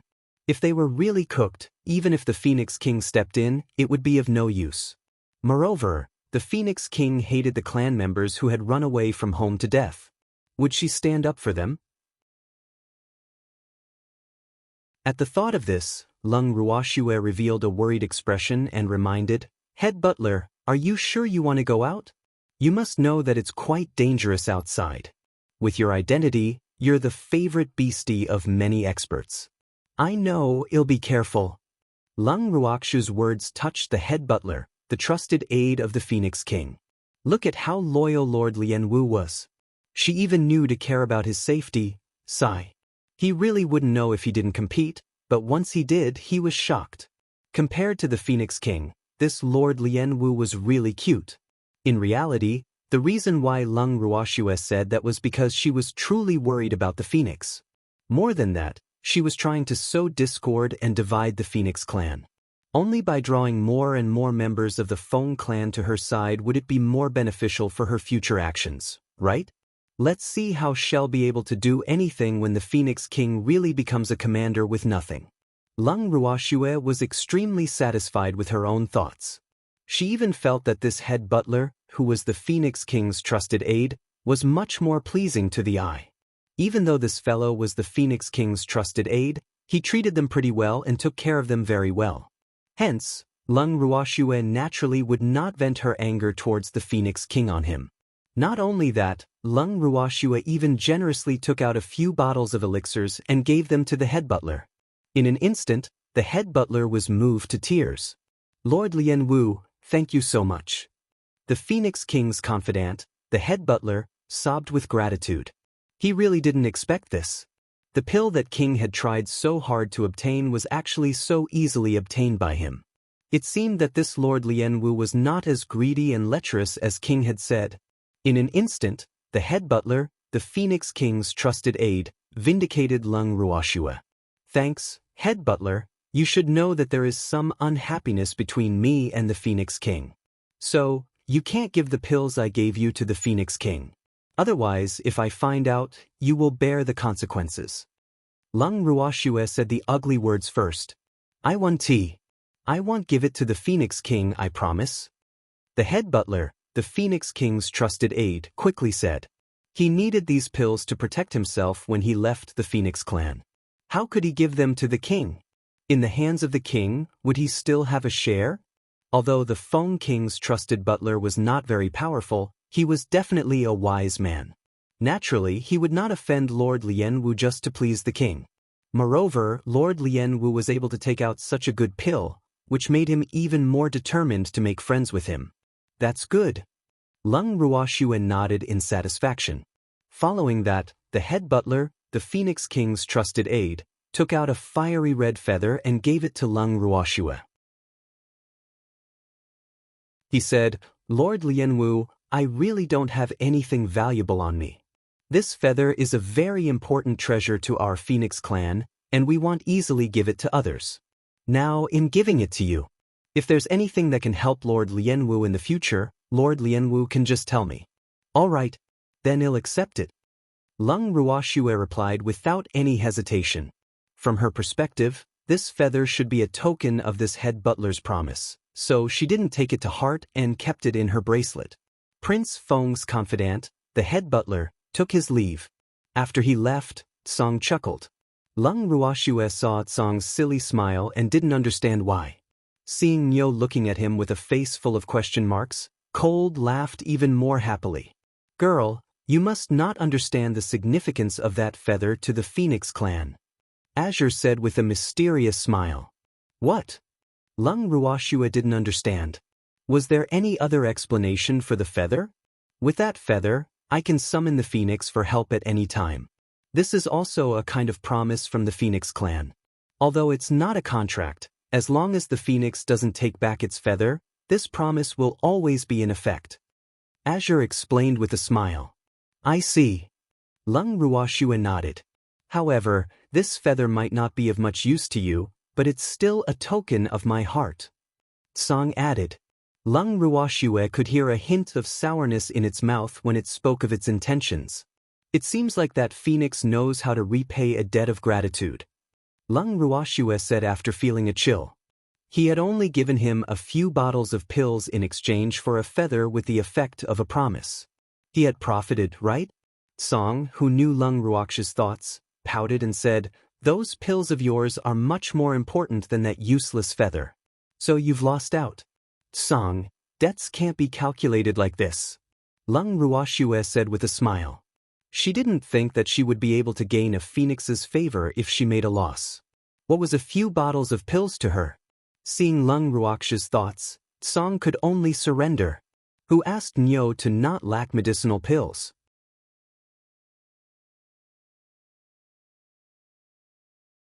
Chapter 2447, Arrival of the Demon, 3. "Girl, how long do you plan on staying here?" Azure changed the topic. After Song asked the question, he realized that Leng Ruoxue was in a daze and didn't hear what he said. Instantly, he was a little angry. The reason why Leng Ruoxue was in such a state was because she had suddenly received a voice transmission from the demon. He heard the demon ask him where they were. How much longer until this matter was over? Leng Ruoxue truly did not know how she should answer because she had made the matter seem a little complicated. When she felt a pain in her arm, she looked down and saw that Song had made a cut on her white arm with his sharp claws. A trace of blood was already seeping out of the wound. "Song, what are you doing?" Leng Ruoxue was a little speechless. Then she quickly consumed an ordinary healing pill. After seeing that her wound had healed immediately, she looked at Song helplessly. What was Song doing? "You're not concentrating," Azure said with dissatisfaction. "Swear, what's wrong?"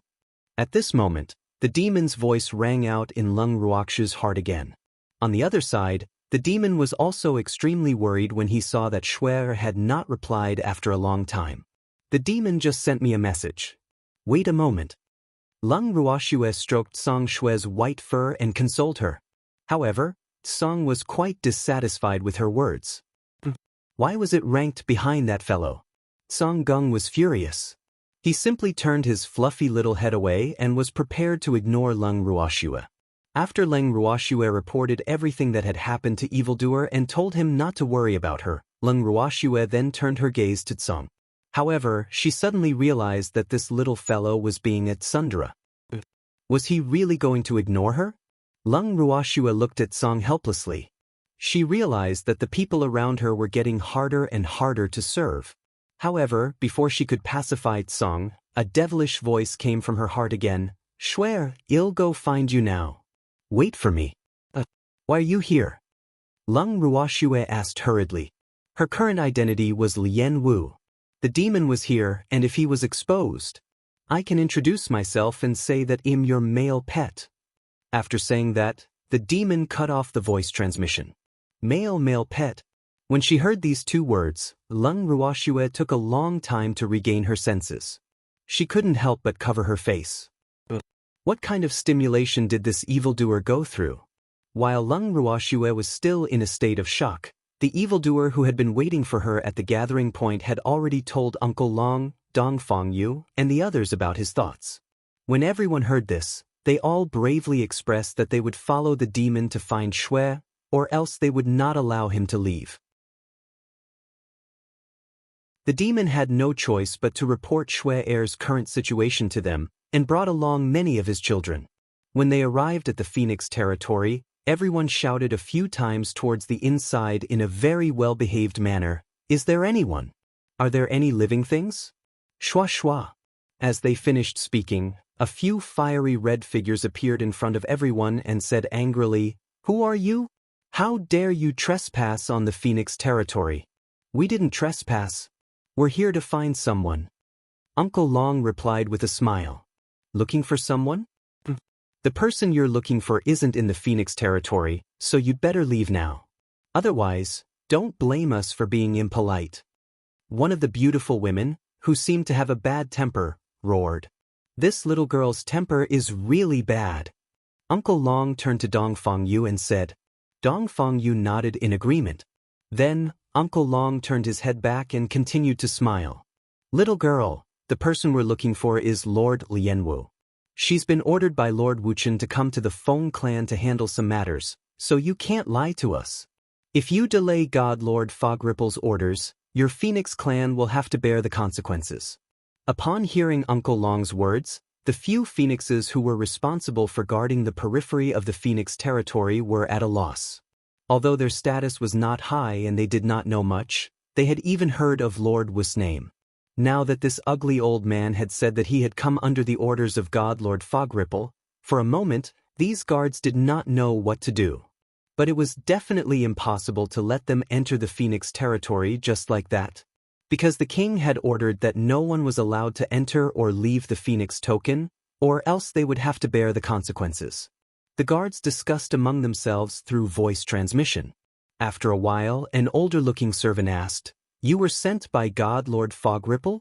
"It can be considered so," Uncle Long said after thinking for a while. "What do you mean by considered?" The guard was displeased. "Yes, no. Why are you still calling it count?" "Thanks, it's like this, what about us?" "They are all servants from Lord Lianwa's house. They accompanied my lord's male pet to look for her.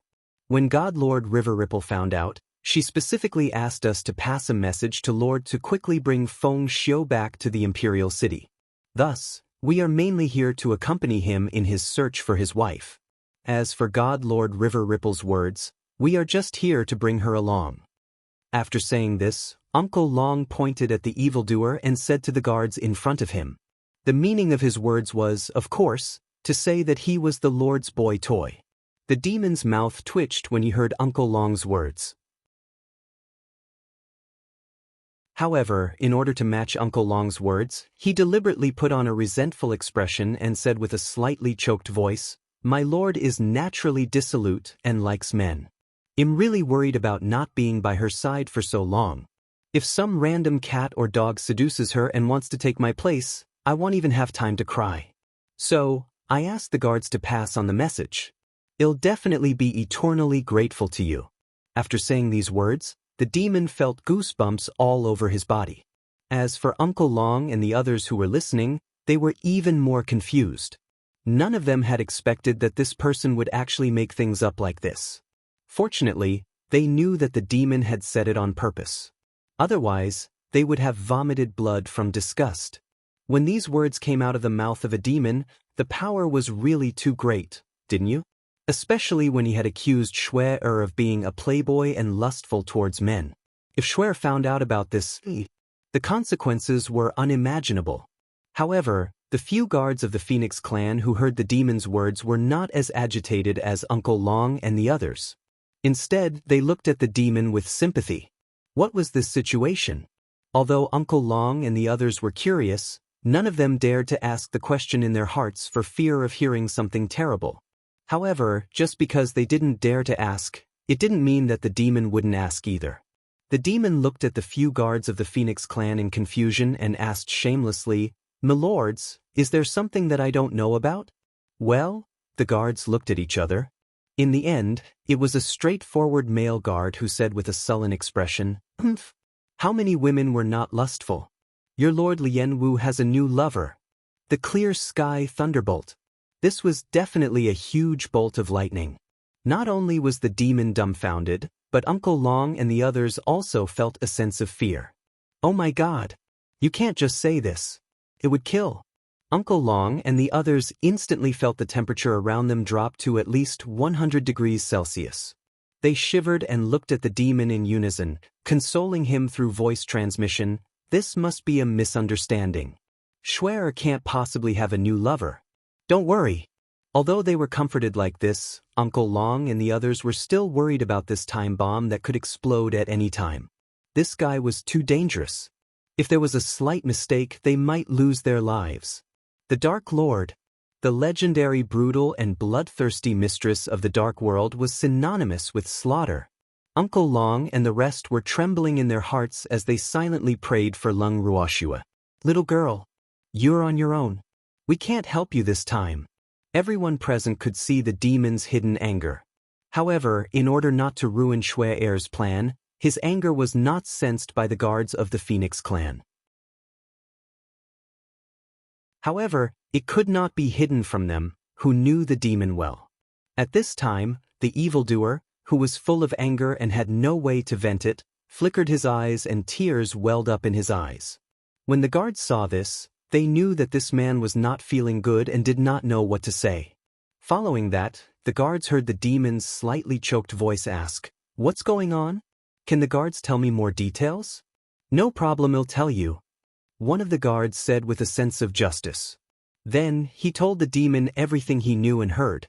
As the demon listened, although his expression did not change, the anger in his heart had long turned into a monstrous flame. The Peacock King, right? To dare to snatch Schwerer from him, he must be tired of living. At this moment, the demon drew a big cross on the Peacock King that he had never met before. This also meant that the Peacock King would not have a good life in the future. Because no matter what the reason was, if he had a scandal with his Schwer, that fellow would not forgive him.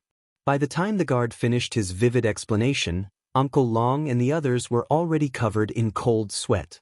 Although they believed that the guard's words were exaggerated, no matter what, the Peacock King was destined to be unable to escape the anger of the mistress of the Dark World. The kind-hearted Uncle Long and the others mourned for the unlucky Peacock King for 3 minutes. They were no longer bothered by this and asked excitedly, "Lord Guards, thank you for telling us the truth. Can I trouble you to help us report to the Phoenix King that we want to see Lord Lianwu? We won't mistreat you."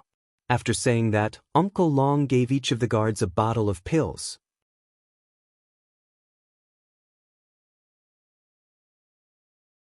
Chapter 2448. You've recovered from your injuries? 1. The guards took the pills and immediately put them away without even looking at them. They had long heard that the effects of Lord Lianwu's pills were surprisingly good. Since the other party was Lord Lianwu's subordinate, the pills he gave should not be too bad.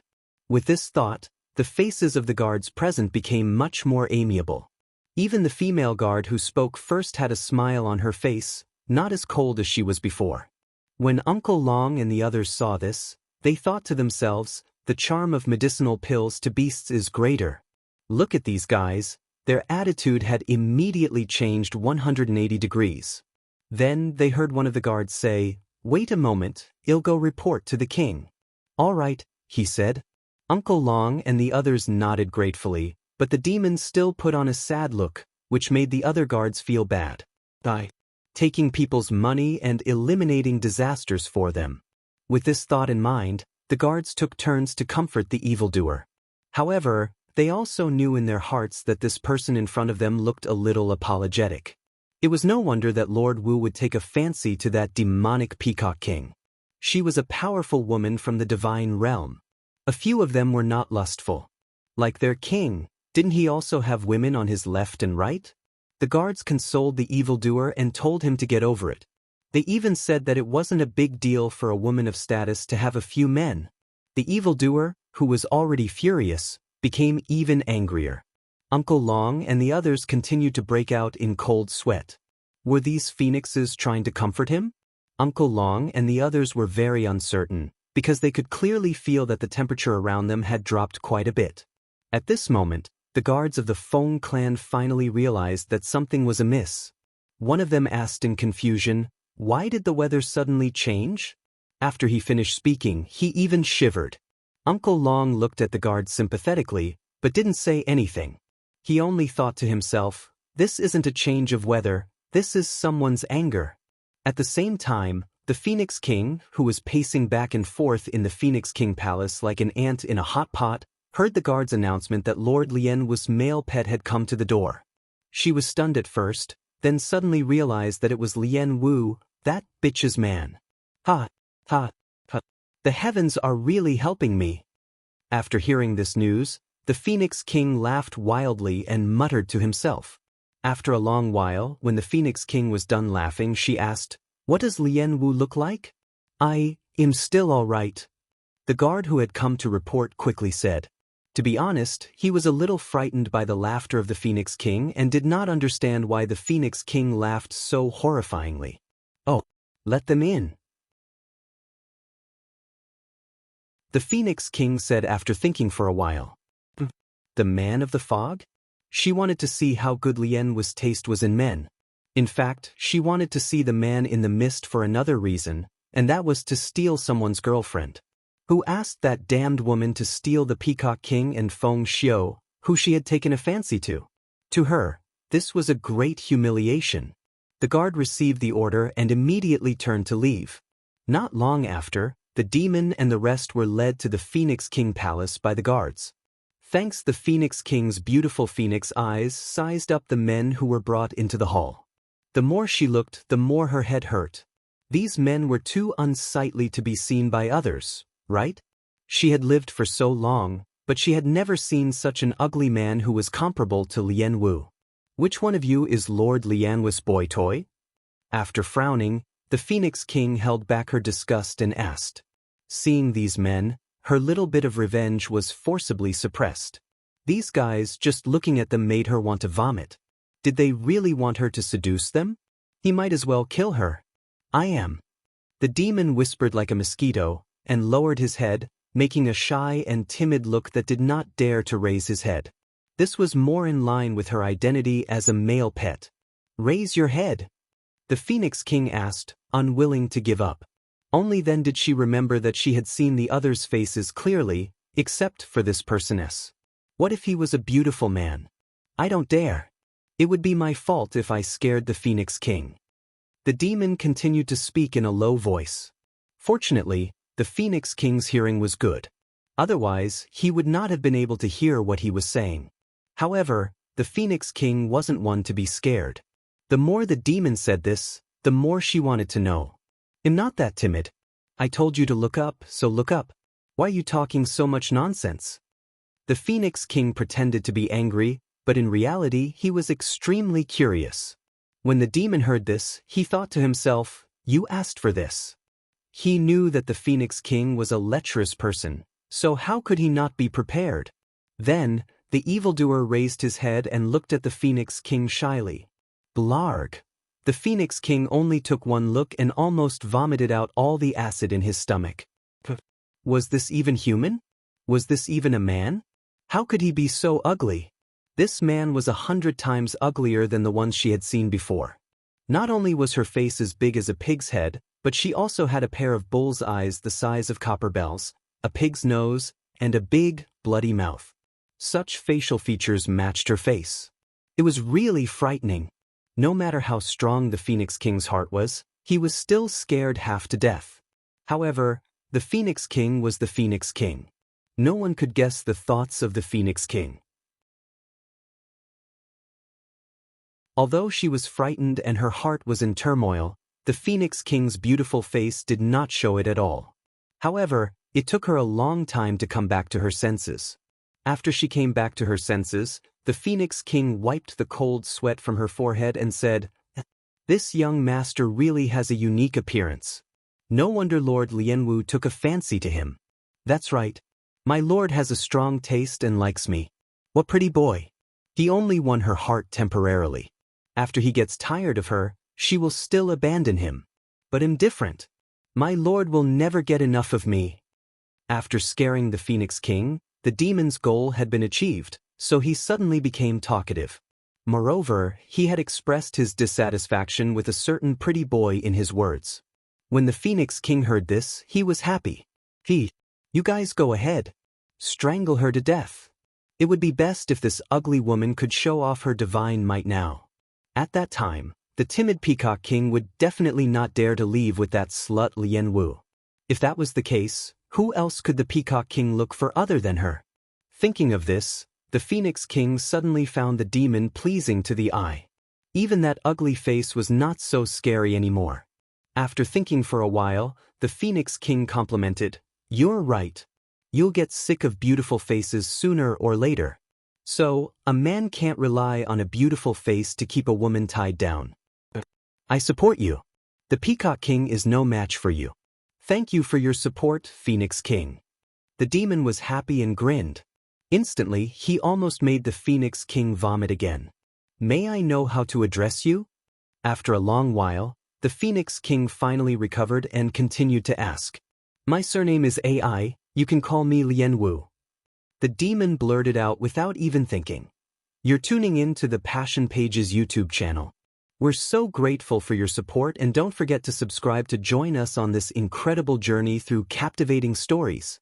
Your generosity through donations truly makes a world of difference, as it's the primary source of revenue that allows me to expand and enhance this channel for you.